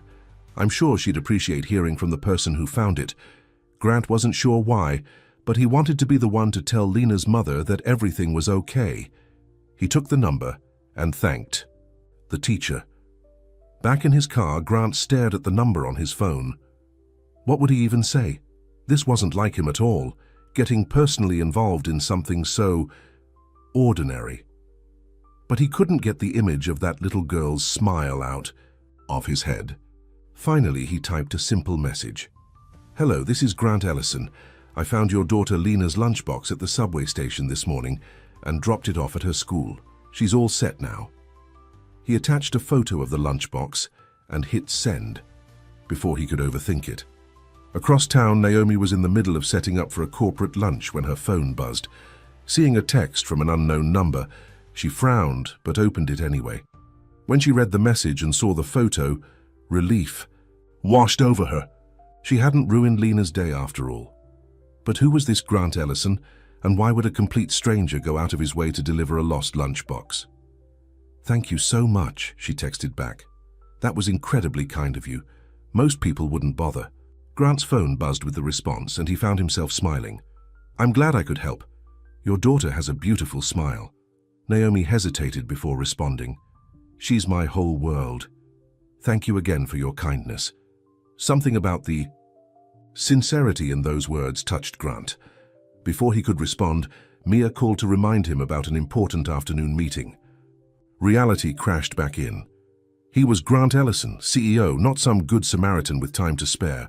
But as his car pulled away from the school, he couldn't help looking back at the building, thinking about the little girl named Lena and her mother, who worked so hard that a lost lunchbox could be a hardship. For the first time in longer than he could remember, Grant felt something stir inside him, an ache for connection, for something real in a life that had become all about the next deal, the next acquisition. He had no reason to ever see Lena or her mother again. And yet, as he headed back to his office, he couldn't shake the feeling that something important had just happened, something that might change everything. Before we get into the story, comment below where in the world you're watching from today. Back at her catering job, Naomi couldn't stop thinking about the stranger who had gone out of his way to help her daughter. In a city where people barely made eye contact, someone had taken the time to care. She looked at his text again, wondering about the man behind the words. Little did she know that across town, Grant was sitting in his meeting, completely distracted by thoughts of a woman he had never met and a little girl with a gap-toothed smile who had thanked him like he'd given her the world instead of just returning a lost lunchbox. Two lives that should never have intersected were now connected by a simple act of kindness. And in New York City, where millions of stories unfold every day, theirs was just beginning. 2 weeks had passed since the lunchbox incident, and Naomi had almost forgotten about the kind stranger named Grant Ellison. Almost, but not quite. His name would pop into her mind at odd moments, while she was serving plates at the restaurant or tucking Lena into bed. "Mommy, can I have a new book?" Lena asked one evening as Naomi pulled the covers up to her chin. "Maybe next week, baby." "After I get paid," Naomi said, her heart aching at having to delay something so simple as a book for her daughter. Lena nodded, used to hearing these words. "That's okay. Mrs. Rodriguez let me borrow one from the class library." Naomi kissed her forehead. "I promise we'll get you your own soon. Now get some sleep." The next morning was Friday, which meant Naomi had to be at the catering company early to prep for a weekend wedding. She dropped Lena off at school half an hour before the bell. "Mrs. Rodriguez will be here soon," she told Lena, who was clutching her lunchbox tightly, determined not to lose it again. "Be good today, okay?" "I will," Lena promised. "Love you, Mommy." "Love you more, baby girl." As Naomi turned to leave, she nearly bumped into a tall man in a grey suit. She stepped back, about to apologize, when she looked up and met his eyes. There was something oddly familiar about him. "Sorry," she said quickly. moving to walk around him. "Excuse me," he said. "Are you Naomi Carter?" She stopped, instantly on guard. "Yes, do I know you?" The man smiled, and something about it softened his otherwise serious face. "I'm Grant Ellison. I found your daughter's lunchbox a couple of weeks ago." Recognition dawned on Naomi's face. "Oh, yes, of course.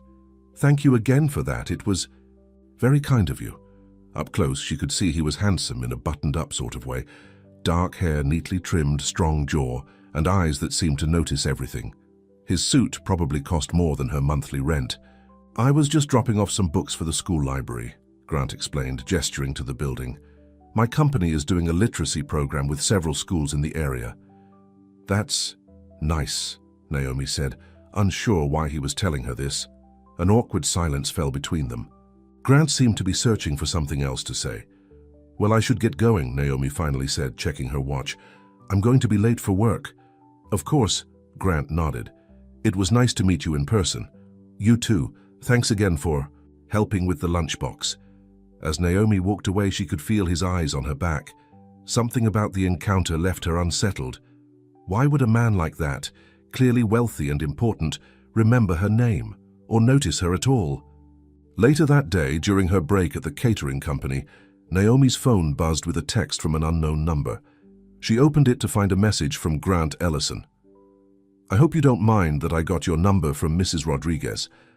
I saw your daughter looking at a book in the library this morning. I thought she might enjoy these." Attached was a photo of 3 children's books. Naomi stared at the screen, not sure how to respond.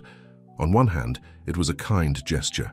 On the other, she didn't know this man, and she was wary of accepting gifts from strangers, especially rich ones who might expect something in return. "That's very thoughtful," she finally texted back, "but we're fine, thank you." Grant's response came quickly. "No strings attached, just saw an opportunity to share some good books. My mother was a teacher, and she always said every child deserves their own books." Naomi bit her lip, thinking about how Lena had just asked for a new book the night before. Still, her pride and protective instincts won out. "I appreciate the thought, but I can provide for my daughter." There was a longer pause before his next message. "Of course you can. I didn't mean to imply otherwise. I apologize if I overstepped." Naomi put her phone away, feeling both relieved and strangely disappointed. The man was just being nice and she'd shut him down, but she had learned the hard way that nothing in life came without a price. The following Monday, Naomi was running late for her restaurant shift when she got a call from Mrs. Rodriguez. "Naomi, I'm so sorry to bother you, but Lena isn't feeling well. She's running a fever and I think you should come pick her up." Panic shot through Naomi. "I'll be right there. Is she okay?" "She'll be fine, but she needs to go home and rest." Naomi called her manager at the restaurant, her stomach in knots. "Jerry, I'm so sorry, but my daughter is sick. I need to pick her up from school." Jerry's sigh was audible through the phone. "Naomi, this is the 3rd time this month you've had an emergency. I know and I'm sorry, but she's running a fever. Look, I need reliable people. If you can't make it in today, don't bother coming in tomorrow either." The line went dead. Naomi stood on the sidewalk, phone in hand, tears threatening to spill. She had just lost her restaurant job. How would she pay next month's rent? But there was no time to worry about that now. She rushed to the school, finding Lena in the nurse's office, her cheeks flushed and her eyes glassy with fever. "Oh, baby," Naomi said, gathering her daughter into her arms. "Let's get you home."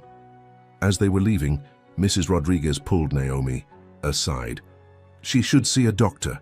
That fever came on suddenly." Naomi nodded, though she was already calculating how much a doctor's visit would cost, money she now didn't have. On the subway ride home, Lena leaned heavily against her, half asleep. Naomi pressed her lips to her daughter's forehead, feeling the heat radiating from her skin. It was definitely a high fever. At home, she gave Lena some children's Tylenol and tucked her into bed, promising to check on her soon. Then she sat at the kitchen table and put her head in her hands. What was she going to do? The catering job didn't pay enough on its own, and she had bills due next week. Her phone buzzed with a text from her friend Tasha, who worked at the restaurant. "Heard what happened. Jerry's a jerk. Let me know if you need anything." Naomi texted back a quick thanks, but pride kept her from asking for help. She had always managed on her own, and she would figure this out too. A soft cry from Lena's room had her rushing to check on her daughter. Lena was sitting up in bed looking miserable. "My throat hurts, Mommy," she whimpered. Naomi felt her forehead again. The fever hadn't gone down. "I think we need to take you to the doctor, sweetie." At the urgent care clinic, they waited for 2 hours before a doctor could see Lena. The diagnosis was strep throat, requiring antibiotics that cost more than Naomi had budgeted for the week. "She'll need to stay home from school for at least 2 days, the doctor added, "until the fever breaks, and she's been on antibiotics for 24 hours. Naomi nodded, trying to hide her panic. How would she work at the catering company if Lena had to stay home? It was nearly 8 o'clock by the time they got back to the apartment. Lena had fallen asleep on the subway, and Naomi carried her up the 3 flights of stairs, her arms aching by the time they reached their door. She settled Lena in bed with the first dose of antibiotics and a glass of water, then collapsed onto the couch, exhaustion and worry overwhelming her.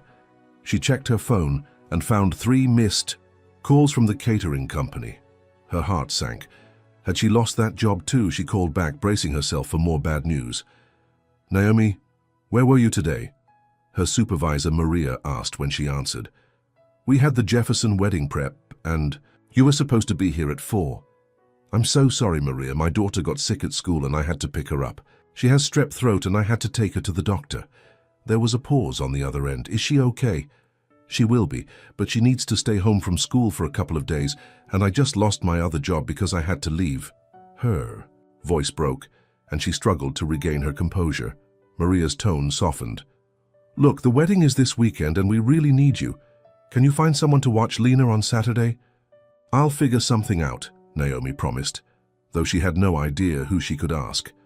After hanging up, she checked on Lena, who was finally sleeping peacefully. Naomi gently brushed a curl from her daughter's forehead, her heart full of love and fear. She would do anything to keep Lena safe and cared for, but the weight of doing it all alone sometimes felt crushing. The next morning, Naomi woke up to find that Lena's fever had broken. She was still tired and her throat was sore, but she was well enough to sit on the couch with her coloring books, while Naomi made calls trying to find a babysitter for Saturday. None of her usual backup sitters were available, and she was about to give up when her phone buzzed with a text from Mrs. Rodriguez, just checking how Lena is feeling today. Also, Mr. Ellison came by again with more books for the library and asked about her. "I hope you don't mind that I mentioned she was homesick." Naomi frowned at the message.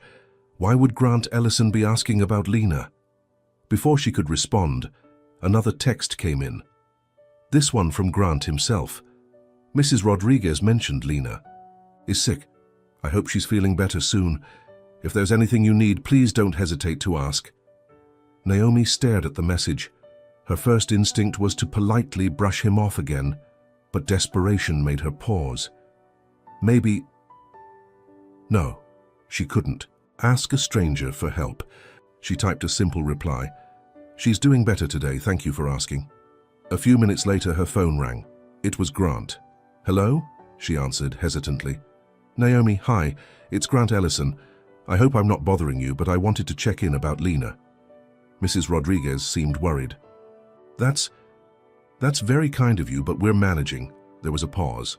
"I don't mean to overstep, but you sound stressed. Is there something I can help with?" Naomi almost laughed. "Where to begin?" "No, really, we're fine." "Naomi," his voice was gentle but firm. "I understand pride, believe me, but sometimes it's okay to accept help when it's offered without strings." She sighed, glancing at Lena, who was focused on her coloring. "I lost my restaurant job yesterday because I had to pick her up from school, and now I need to find someone to watch her on Saturday when I work a catering event, but everyone I know is busy." "I could watch her," Grant offered, surprising even himself. "What? No, I couldn't ask you to do that. You don't even know us. I know Lena is a sweet girl who likes books and has a mum who works incredibly hard. Look, I don't have much experience with kids, but I can read stories and make sure she's safe for a few hours." Naomi was speechless. This man, this CEO, who probably had better things to do on a Saturday, was offering to babysit her daughter. "Why would you do that?" she finally asked. There was a long pause. "Because when I found that lunchbox, I saw the photo of Lena smiling, and it reminded me that there are more important things in life than boardrooms and business deals. And honestly, I could use a break from my regular life. Naomi didn't know what to say. Every instinct told her to refuse, to protect her little family from outsiders. But she was out of options, and something about Grant's voice seemed sincere. "Let me think about it," she said finally. "I appreciate the offer, but I need to be careful about who I leave my daughter with." "Of course," Grant replied. "You could check my background if that would help. I'm pretty Googleable." That made her smile despite herself. "I'll let you know." And thank you her for caring. After they hung up, Naomi did exactly what he suggested. She Googled Grant Ellison. The search returned thousands of results. CEO of Elitech, a tech company worth billions, photos of him at charity events and business conferences, articles about his innovative approach to software development.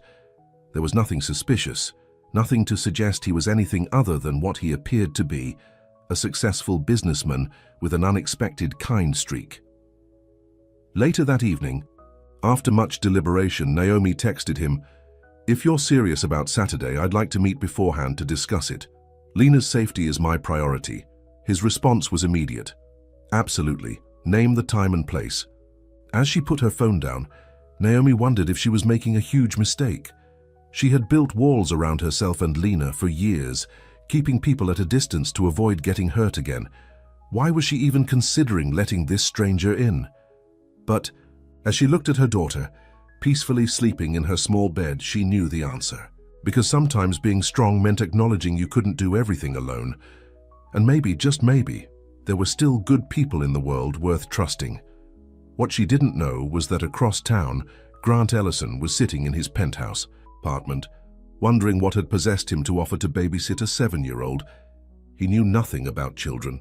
His life was organized, predictable, controlled. Everything a day with a child was not. Yet when he thought about Naomi's voice, tired but determined, something in him had responded. He wanted to help her, to see her smile, to know more about this woman who worked so hard and asked for so little. For the first time in years, Grant was thinking about someone other than himself. And it felt strangely, wonderfully right. Friday afternoon, Naomi sat nervously at a small coffee shop near Lena's school, checking her watch every few minutes. She had agreed to meet Grant here to discuss his offer to watch Lena tomorrow. Lena was still at school. Her fever gone, she'd been well enough to return for the last day of the week. The bell above the door jingled, and Grant walked in, scanning the room until he spotted her. He was dressed more casually than she'd seen before. Dark jeans and a blue button-down shirt instead of a suit. It made him look more approachable, less like the CEO his Google search had revealed. "Naomi," he greeted her with a smile, sliding into the chair across from her. "Thanks for meeting me." "Thanks for coming," she replied, suddenly feeling self-conscious in her simple work clothes. "I appreciate you being willing to discuss this before I make any decisions about tomorrow." Grant nodded. "I understand. If someone offered to watch my child, I'd want to vet them thoroughly too." A waitress came by, and Grant ordered a black coffee. When she left, he turned his attention back to Naomi. "So, what would you like to know about me?" Naomi had prepared. For this, making a mental list of questions. "Why are you really offering to help us? We're strangers to you." Grant considered this, his expression thoughtful. The honest answer? "I'm not entirely sure myself. When I found Lena's lunchbox, I could have just turned it in at the school office. But something about that photo of her, she looked so happy, so innocent. It made me want to make sure she got it back personally." He took a breath before continuing. "And then when I met you, I saw how hard you work, how much you care about your daughter. It made me realize that my life, for all its success, is missing something important." "So we're what? A charity case? A way for you to feel good about yourself?" Naomi couldn't keep the edge from her voice. Grant's eyes widened. "No, not at all. I'm sorry if it came across that way." He leaned forward, his expression earnest. "Look, my whole life has been about achievement. Building my company, making money, impressing people who, frankly, I don't even like. Meeting you and Lena reminded me that there's more to life than that." Naomi studied his face, trying to detect any sign of insincerity. "I don't need saving, Mr. Ellison." "Grant, please," he corrected gently. "And I never thought you did. If anything, I think maybe I'm the one who needed, I don't know, a reminder of what really matters." The waitress returned with his coffee, giving Naomi a moment to process. His words, they didn't sound like lines, and his eyes held none of the calculation she'd seen in other men who had tried to get close to her. "Do you have any experience with children?" she asked, moving to her next question. Grant smiled ruefully. "Not much, I admit. No siblings, no nieces or nephews. But I'm a quick learner, and I promise I'd follow your instructions to the letter." "Lena can be shy with new people," Naomi warned. "And she has a routine she likes to follow." "I'd respect that," Grant assured her. "I may not know much about kids, but I understand the importance of routines." They talked for nearly an hour, with Naomi asking about everything from his medical knowledge, "I know CPR and basic first aid," to his cooking abilities, "I can manage sandwiches and pasta, nothing fancy," to whether he had any pets that might scare Lena, just a fish named Pixel. By the time they needed to leave to pick up Lena from school, Naomi had to admit that Grant seemed genuinely kind and trustworthy. Still, she hesitated. "I'd like Lena to meet you first before I decide about tomorrow," she said as they walked toward the school. "Of course," Grant agreed. "That makes perfect sense." At the school, they waited outside with the other parents. When the bell rang and children began pouring out, Naomi spotted Lena immediately. Her daughter's face lit up when she saw her, then turned curious as she noticed Grant. "Mommy." Lena ran to Naomi, who caught her in a hug. "Hi, sweetheart. How was school today?" "Good. I got a gold star for my math worksheet." Lena's eyes kept darting to Grant, who stood a respectful distance away. "That's wonderful," Naomi said, then gestured to Grant. "Lena, this is Mr. Ellison. He's the one who found your lunchbox a few weeks ago." Lena's eyes widened in recognition. "You're the lunchbox man," Grant chuckled, kneeling down to Lena's level. "That's me. It's nice to officially meet you, Lena." "Your mom tells me you like books." Lena nodded eagerly. "I love books. Mrs. Rodriguez reads us a new one every day at story time." "What's your favorite book?" Grant asked. "Charlotte's Web," Lena answered without hesitation. "It's about a pig named Wilbur and his friend Charlotte, who's a spider." "That's a great book," Grant said, smiling. "I read it when I was about your age too." Lena seemed pleased by this connection. "Do you like to read?" "I do," Grant replied. "When I was little, books were my best friends." Naomi watched their interaction closely. Lena, usually reserved with strangers, was warming up to Grant quickly. And Grant, despite his admitted inexperience with children, was treating Lena with respect, not talking down to her as many adults did. "Mr. Ellison might spend some time with you tomorrow while I'm at work," Naomi said carefully, gauging Lena's reaction. "How would you feel about that?" Lena considered this, looking Grant over once more.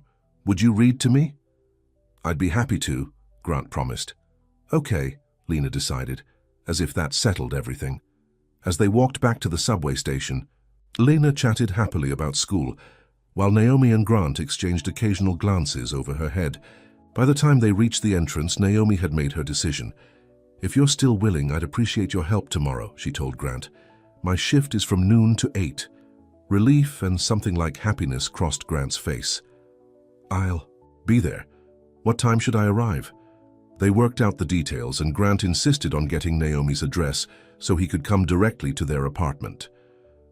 "It'll be easier than meeting somewhere with Lena in tow," he pointed out.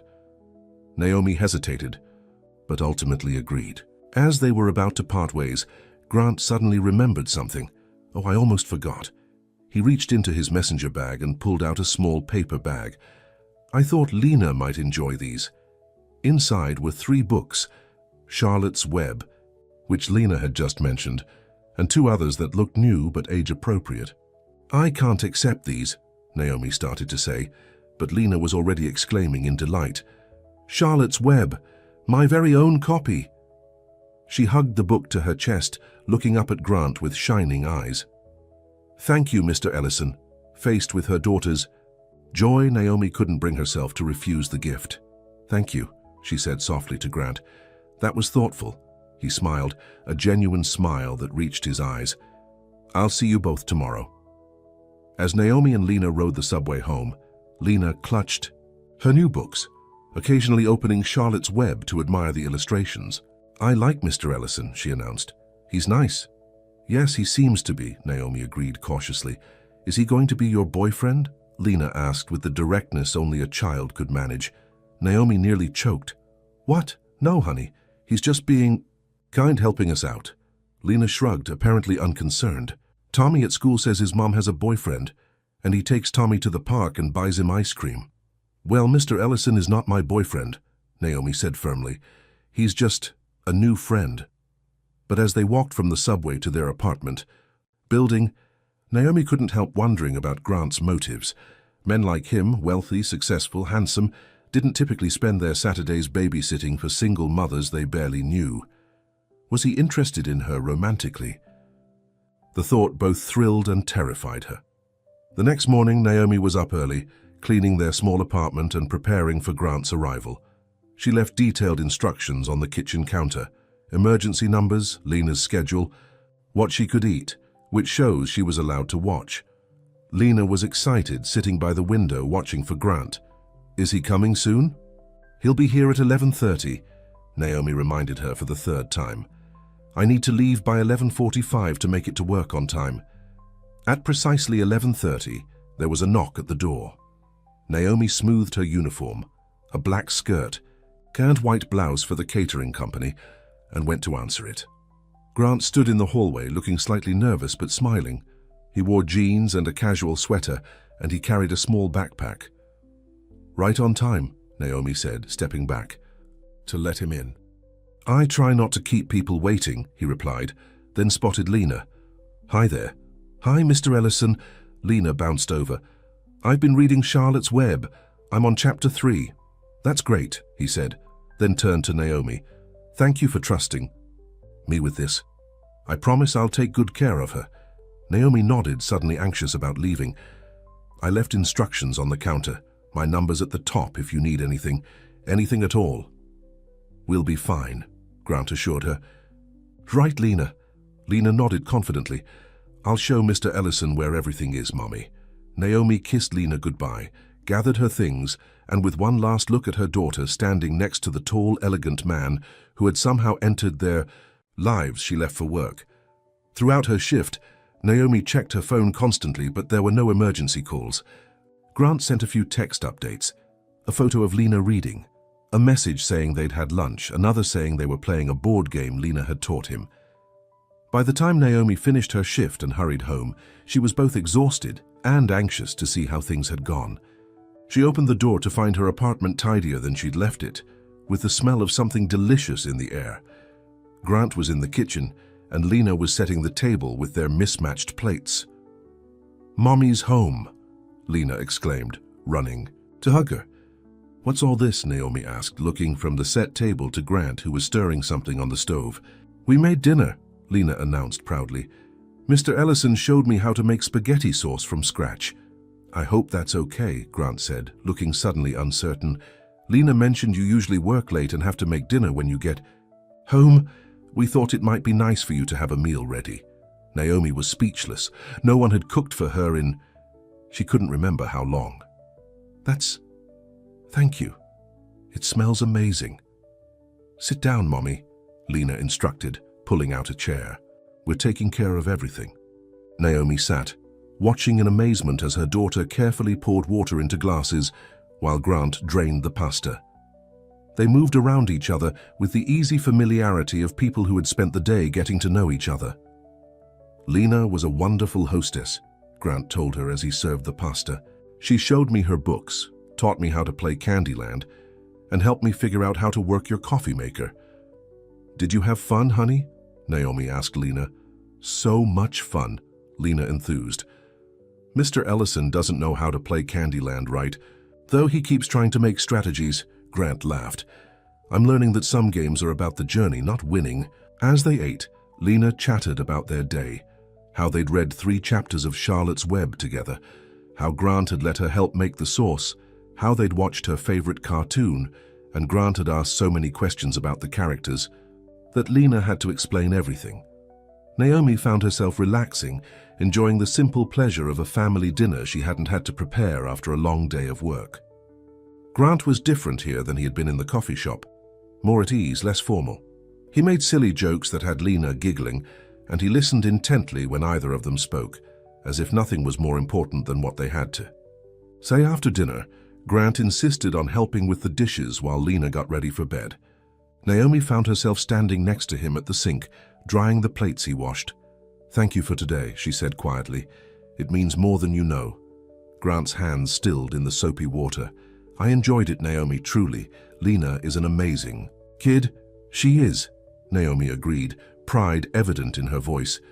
"She gets that from her mother," Grant said, his eyes meeting hers. Naomi looked away, feeling heat rise in her cheeks.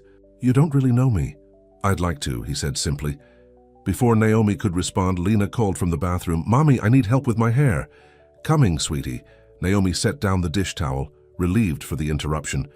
"I should help." "Her with her bedtime routine?" Grant nodded. "I'll finish up here." When Naomi returned from tucking Lena in, she found Grant drying the last of the dishes, the kitchen spotless. "She wants you to come say goodnight," Naomi told him, surprised by Lena's request. Grant looked equally surprised but pleased. "Of course." Naomi led him to Lena's small bedroom, where her daughter was sitting up in bed, her favorite stuffed rabbit clutched in her arms. "Good night, Mr. Ellison," Lena said. "Thank you for the spaghetti and for reading with me." "You're very welcome, Lena," Grant replied, his voice gentle. "Thank you for letting me spend the day with you." "Will you come back sometime?" Lena asked hopefully. Grant glanced at Naomi, clearly not wanting to make promises he couldn't keep. "If your mom says it's okay, I'd love to." Naomi found herself nodding. "We'll see, honey, now get some sleep." They left Lena's room, closing the door softly behind them. In the living room, Grant gathered his backpack, preparing to leave. "I can't thank you enough," Naomi said. "Today it was a big help." "I meant what I said to Lena," Grant told her. "I'd like to see you both again if you're open to that." Naomi hesitated. Opening their lives to this man meant risk of disappointment, risk of pain. But there was also the possibility of something good, something she hadn't allowed herself to hope for in a long time. "Maybe we could go to the park next weekend," she found herself saying. "If you're not busy with CEO things." Grant's smile was like sunshine breaking through clouds. "I'd clear my schedule for that." As he was about to leave, he paused at the door. "Naomi, I know this is unusual, how we met, me being here today, but I want you to know that I respect your boundaries. There's no pressure, no expectations. I just enjoy being around you and Lena." Naomi studied his face, looking for any sign of deception, but found only sincerity. "Thank you for understanding. This is all new territory for me." "For me too," he admitted. "Good night, Naomi." After he left, Naomi leaned against the closed door, her emotions in turmoil. Part of her wanted to keep her walls firmly in place, to protect herself and Lena from inevitable disappointment. But another part, a part she'd kept buried for years, wanted to believe that maybe, just maybe, Grant Ellison was exactly what he seemed. A good man who had entered their lives by chance and chosen to stay by choice. Later that night, as she was getting ready for bed, her phone buzzed with a text from Grant. "Thank you for today. Lena is wonderful and so are you. I'm looking forward to the park next weekend." Naomi found herself smiling as she typed back, "We are too. Good night." "Grant?" As she set her phone down, Naomi realized something had shifted. For the first time in years, she was allowing someone new into the careful world she had built for herself and Lena. It was terrifying and exhilarating all at once. What she didn't know was that across town, in his luxury penthouse apartment, Grant was lying awake, thinking about the tiny apartment with mismatched dishes and the two people who had made him feel more at home there than he'd ever felt in his expensive, empty rooms. For both of them, something was beginning. Something neither had been looking for, but that now seemed as inevitable as the sunrise. But shadows from the past were gathering. Naomi's carefully constructed world was about to face a storm, and the foundation she had built would be tested in ways she never imagined. The next few weeks passed in a blur of new routines and unexpected happiness. Grant became a regular presence in Naomi and Lena's lives, helping with school pickups when Naomi worked late, joining them for dinner twice a week, and taking them to the park on Saturdays. Lena had blossomed with the additional attention, proudly showing Grant her schoolwork and teaching him the rules of her made-up games. And Naomi found herself looking forward to his texts, his visits, the sound of his laugh. One Friday evening in late spring, Naomi was preparing dinner while Grant helped Lena with her homework at the kitchen table. The domesticity of the scene struck her. How natural it felt to have him there, how easily he had slipped into their lives. "All done," Lena announced, showing off her completed math worksheet. "Great job," Grant said, giving her a high five. "You're getting really good at these word problems." Lena beamed at the praise. "Can we read now? I want to find out what happens to Harry Potter next."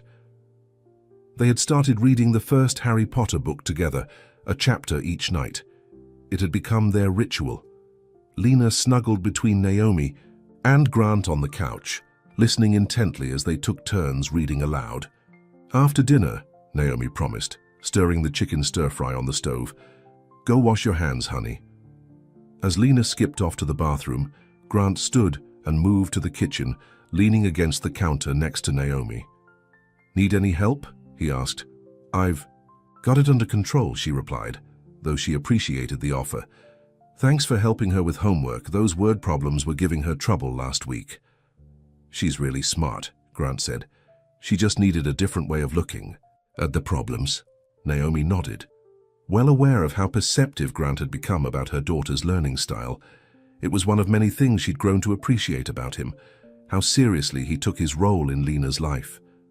"Naomi," Grant said, his voice softer now that they were alone, "there's something I've been wanting to talk to you about." She looked up, a flicker of anxiety in her chest. Good things in her life had a way of disappearing just when she started to count on them. "What is it?" "I've been offered a chance to expand Elitech to the West Coast. It would mean opening a new headquarters in San Francisco." Naomi's heart sank. "Oh, that's a great opportunity." "It is," Grant agreed. "Professionally, it makes a lot of sense." She nodded, focusing on the food to hide the emotion in her eyes. "When would you leave?" "That's what I want to talk to you about." Grant took a deep breath. "I haven't given them an answer yet because of you and Lena." Naomi stopped stirring and turned to face him fully. "What do you mean?" "These past few weeks have been the happiest of my life," Grant said simply. "Being with you both, becoming part of your lives, it's changed me, Naomi.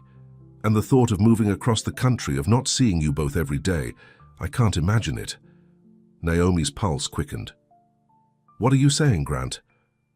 "I'm saying I love you," he said, his eyes never leaving hers. "I love Lena too, and I don't want to leave, but I also don't want to pressure you or rush things. I know this has all happened fast, and you've been hurt before." Naomi was speechless. She had known her feelings for Grant were growing deeper, but she hadn't allowed herself to name them, to fully acknowledge what was happening between them. "I don't expect an answer right now," Grant continued when she didn't speak. "I just wanted you to know where I stand. Whatever you decide, I'll respect it." Before Naomi could respond, Lena bounced back into the kitchen. "I'm starving. Is dinner ready?" The moment broken, Naomi turned back to the stove. "Just about, honey." "Can you help set the table?" Throughout dinner, Naomi was quiet, her mind racing. Grant loved her. He was willing to pass up a major career opportunity to stay near her and Lena. It was everything she should want, a good man who cared about both her and her daughter, who wanted to build a future with them. So why was she terrified? Later, after Lena was in bed and Grant had gone home with a gentle, "Think about what I said, no pressure," Naomi sat alone on the couch, trying to sort through her feelings. The truth was, she did love Grant. She loved his kindness, his intelligence, the way he treated Lena with respect and genuine affection. She loved how he never made her feel less than, how he valued her opinions and her strength. But loving someone meant being vulnerable, and vulnerability had cost her dearly in the past. The next morning, Naomi was awakened by her phone ringing. Groggily, she answered it without checking the caller ID. "Hello? Naomi? It's been a long time." She sat bolt upright, instantly awake. She knew that voice. It was one she had hoped never to hear again. "Marcus?" "Yeah, it's me. How are you?" Marcus Walker, Lena's father, the man who had walked away when Naomi told him she was pregnant, who had never sent a dime in child support or called to check on his daughter in 7 years. "What do you want?" Naomi's voice was cold. "I want to see my daughter," Marcus said. "I've changed, Naomi. I've grown up. I want to be part of Lena's life." "You've had 7 years to be part of her life," Naomi replied, anger rising in her throat. "7 years that you chose to be absent." "I know I messed up," Marcus admitted, "but I want to make it right. I'm back in New York and I've got a good job now. I can help support her." Naomi closed her eyes, a headache forming behind her temples. "Lena doesn't know you, Marcus. You're a stranger to her." "She's my daughter," he insisted. "I have rights." The threat was clear. If Naomi didn't agree to let him see Lena, he could take her to court. She had always feared this day would come, that just when she had built a stable life for her daughter, the past would come crashing back in. "I need time to think about this," she said finally. "And if I agree to let you see her, it would be supervised on my terms." "That's fair," Marcus said, sounding relieved. "I just want a chance, Naomi." After they hung up, Naomi sat on the edge of her bed, trembling. The timing couldn't be worse. Just as she was considering opening her heart to Grant, allowing herself to imagine a future with him, Lena's father had reappeared, threatening the stability she had worked so hard to maintain. And as if that wasn't enough, when she checked her email, there was a message from her mother, the woman who had turned her back on Naomi when she decided to keep her baby. "Naomi," the email read, "I've been thinking about you and my granddaughter a lot lately. I know it's been years, and I know I don't deserve your forgiveness, but I would like to meet Lena. Your father is gone now, and I realize how much I've missed by letting his prejudices dictate my actions. Please consider letting me be part of your lives again. Love, Mom." Naomi closed her laptop, overwhelmed. After years of it being just her and Lena against the world, suddenly everyone wanted in. Grant with his declaration of love, Marcus with his belated desire to be a father, her mother with her too late apologies. She needed advice, perspective. She needed a friend. Without thinking too much about it, she texted Grant, "Can we talk? Something's happened." His response was immediate. "I'll be right over." 20 minutes later, Grant was sitting beside her on the couch while Lena played in her room. Naomi had shown him the email from her mother and told him about Marcus's call. "Why now?" she asked, more to herself than to Grant. "Why are they all coming back now, just when things were getting good?" Grant took her hand, his touch gentle. "I don't know. Life has a strange way of timing things. Marcus threatened to take me to court if I don't let him see Lena," Naomi said, fear evident in her voice. "What if he tries to get custody? He has money now," he said. "He could afford a good lawyer." "And what about your mother?" Grant asked.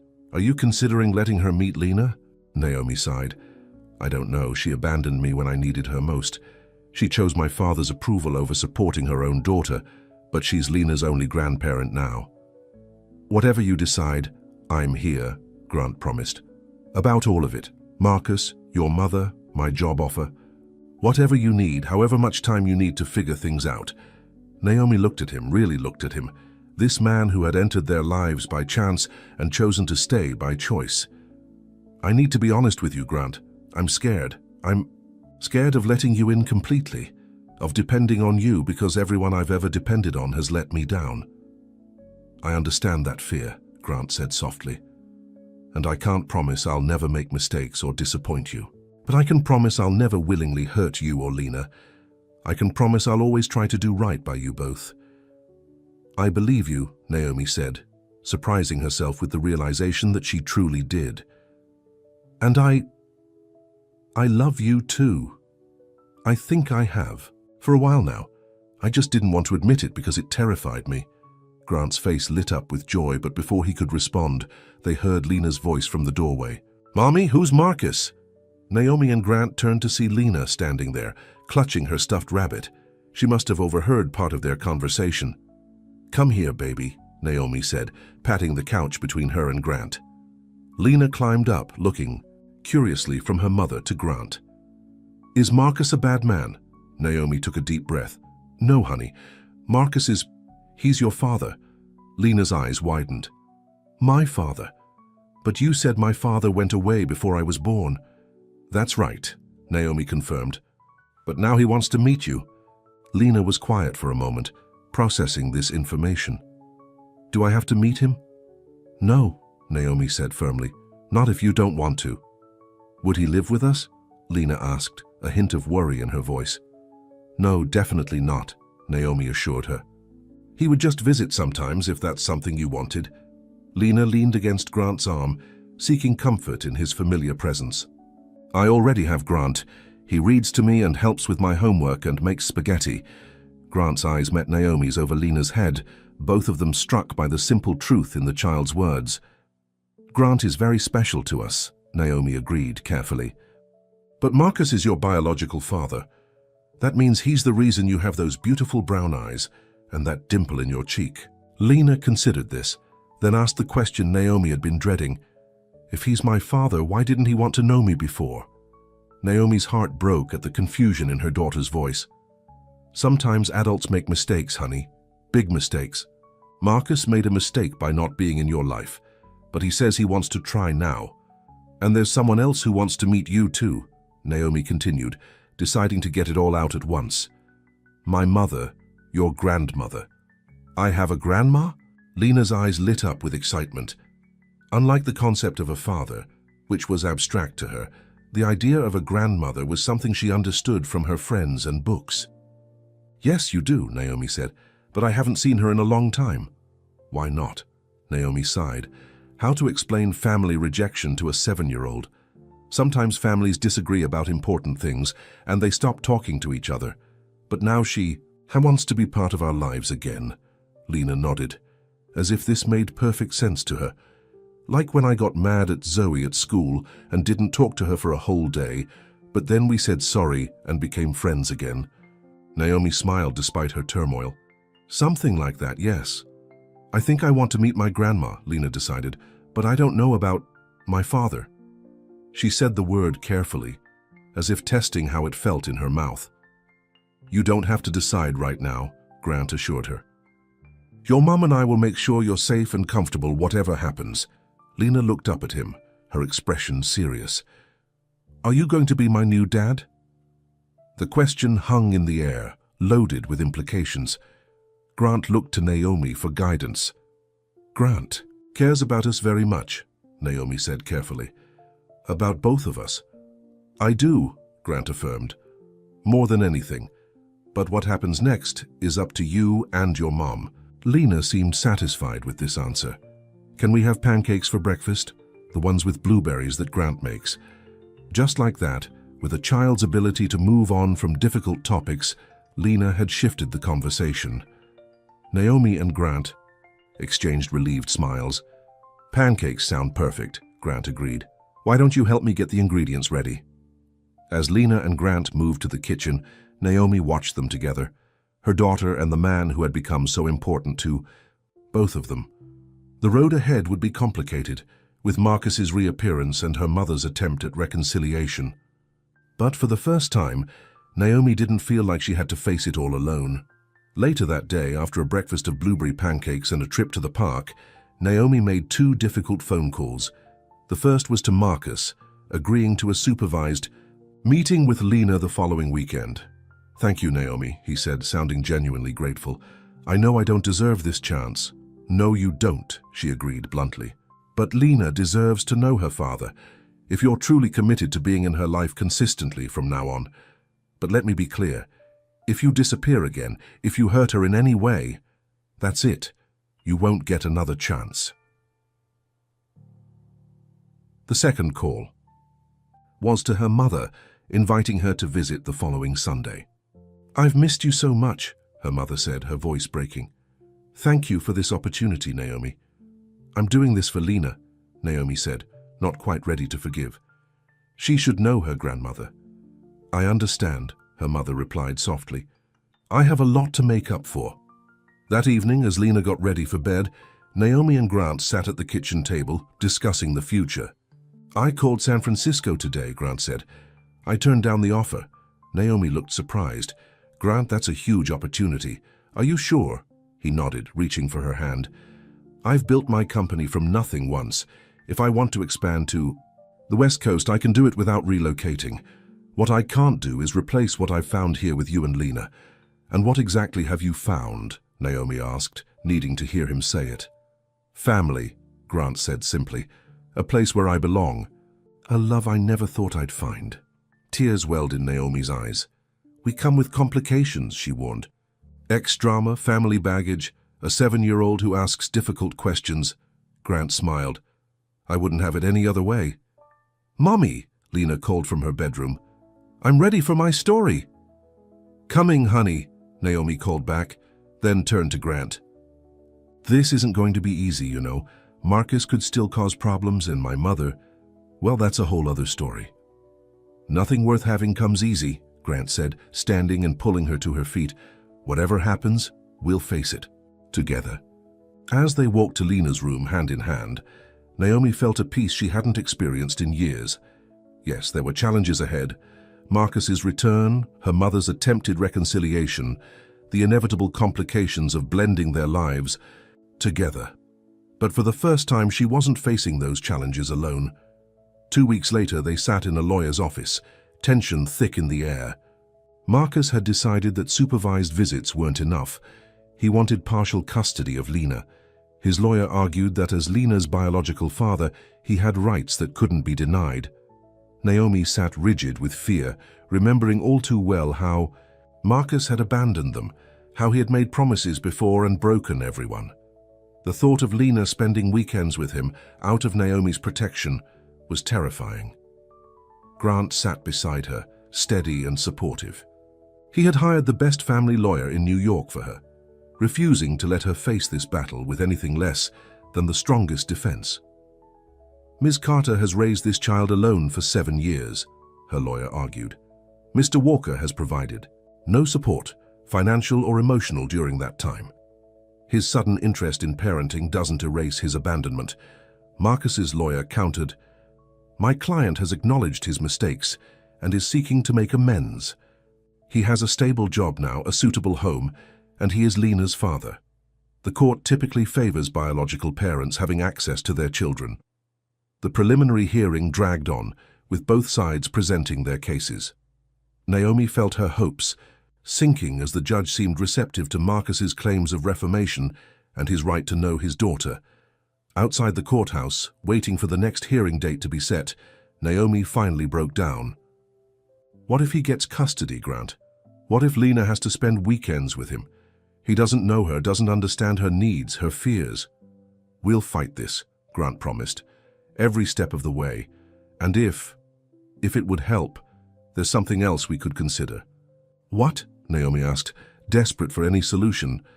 "Marriage," Grant said, taking her hands in his. "If we were married, if I legally adopted Lena, it would strengthen our case." Naomi stared at him, shocked. "Are you proposing to me because of a custody battle?" "No," Grant said firmly. "I'm suggesting that we move up something I was already planning to do. I love you, Naomi. I love Lena. I want to spend my life with you both. The timing is being forced by circumstances, but the intention was always there." Naomi was torn. She loved Grant, and she knew he loved her and Lena, but marriage as a legal strategy felt wrong, even for the right reasons. "I can't let you fight this for me," she said quietly. "I need to face it myself." Grant's eyes never left hers. "I don't want to fight for you, Naomi. I want to fight with you." Those words, so simple yet so profound, broke through the last of her defenses.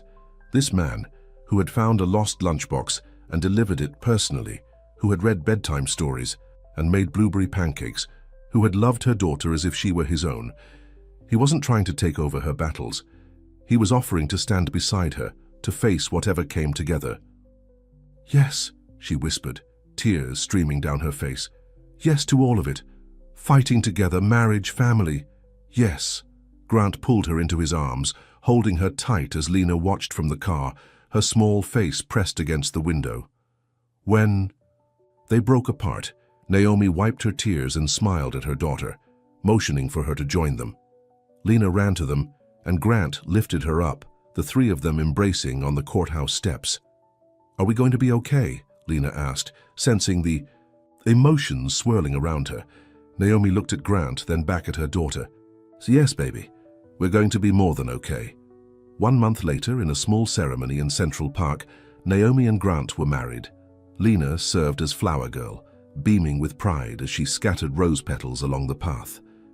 Naomi's mother sat in the front row, grateful to be included, working slowly to rebuild the relationship she had damaged years ago. Marcus was there too, having eventually agreed to regular visitation rather than shared custody. Seeing Naomi's happiness with Grant, seeing how Lena thrived in their family unit, he had finally put his daughter's needs before his own desires, as Naomi and Grant exchanged vows, promising to love and support each other through whatever life brought their way. Naomi thought about the journey that had led them here. A lost lunchbox, a kind gesture, a leap of faith. Their story wasn't perfect. There had been pain and fear, doubt and difficulty. There would be more challenges ahead, more storms to weather, but they would face them together, as a family bound not by blood but by choice, by love, by the place they had made for each other at their table. As they walked back down the aisle, hand in hand with Lena between them, Naomi knew that some things were worth the risk. Some people were worth opening your heart to. And sometimes the family you build is even stronger than the one you're born into. That night, as they tucked Lena into bed in their new home, a spacious apartment with room for all of them and their dreams, she looked up at them with sleepy eyes. "I'm glad you found my lunchbox, Grant," she said. "Otherwise you might never have found us." Grant smiled, brushing a curl from her forehead. "It was the best thing I ever found." Later, as Naomi and Grant stood in the doorway of their daughter's room, for Lena was truly theirs now, in heart if not yet legally, Naomi leaned against her husband's shoulder. "I never thought I'd have this," she admitted softly. "A partner, a complete family, someone to share the burden and the joy." "You deserve it all," Grant whispered, pressing a kiss to her temple, "and so much more." As they closed Lena's door and walked hand in hand to their own room, Naomi felt the last of her walls crumble away. The past would always be part of her story, the pain, the struggle, the years of doing it all alone. But it no longer defined her future. Her future was here, with the man who had picked up a lost lunchbox and found a family, with the daughter who had taught them both what love really meant, with the life they were building together. One day, one challenge, one joy at a time, a place at their table, a place in each other's hearts, a place to call home.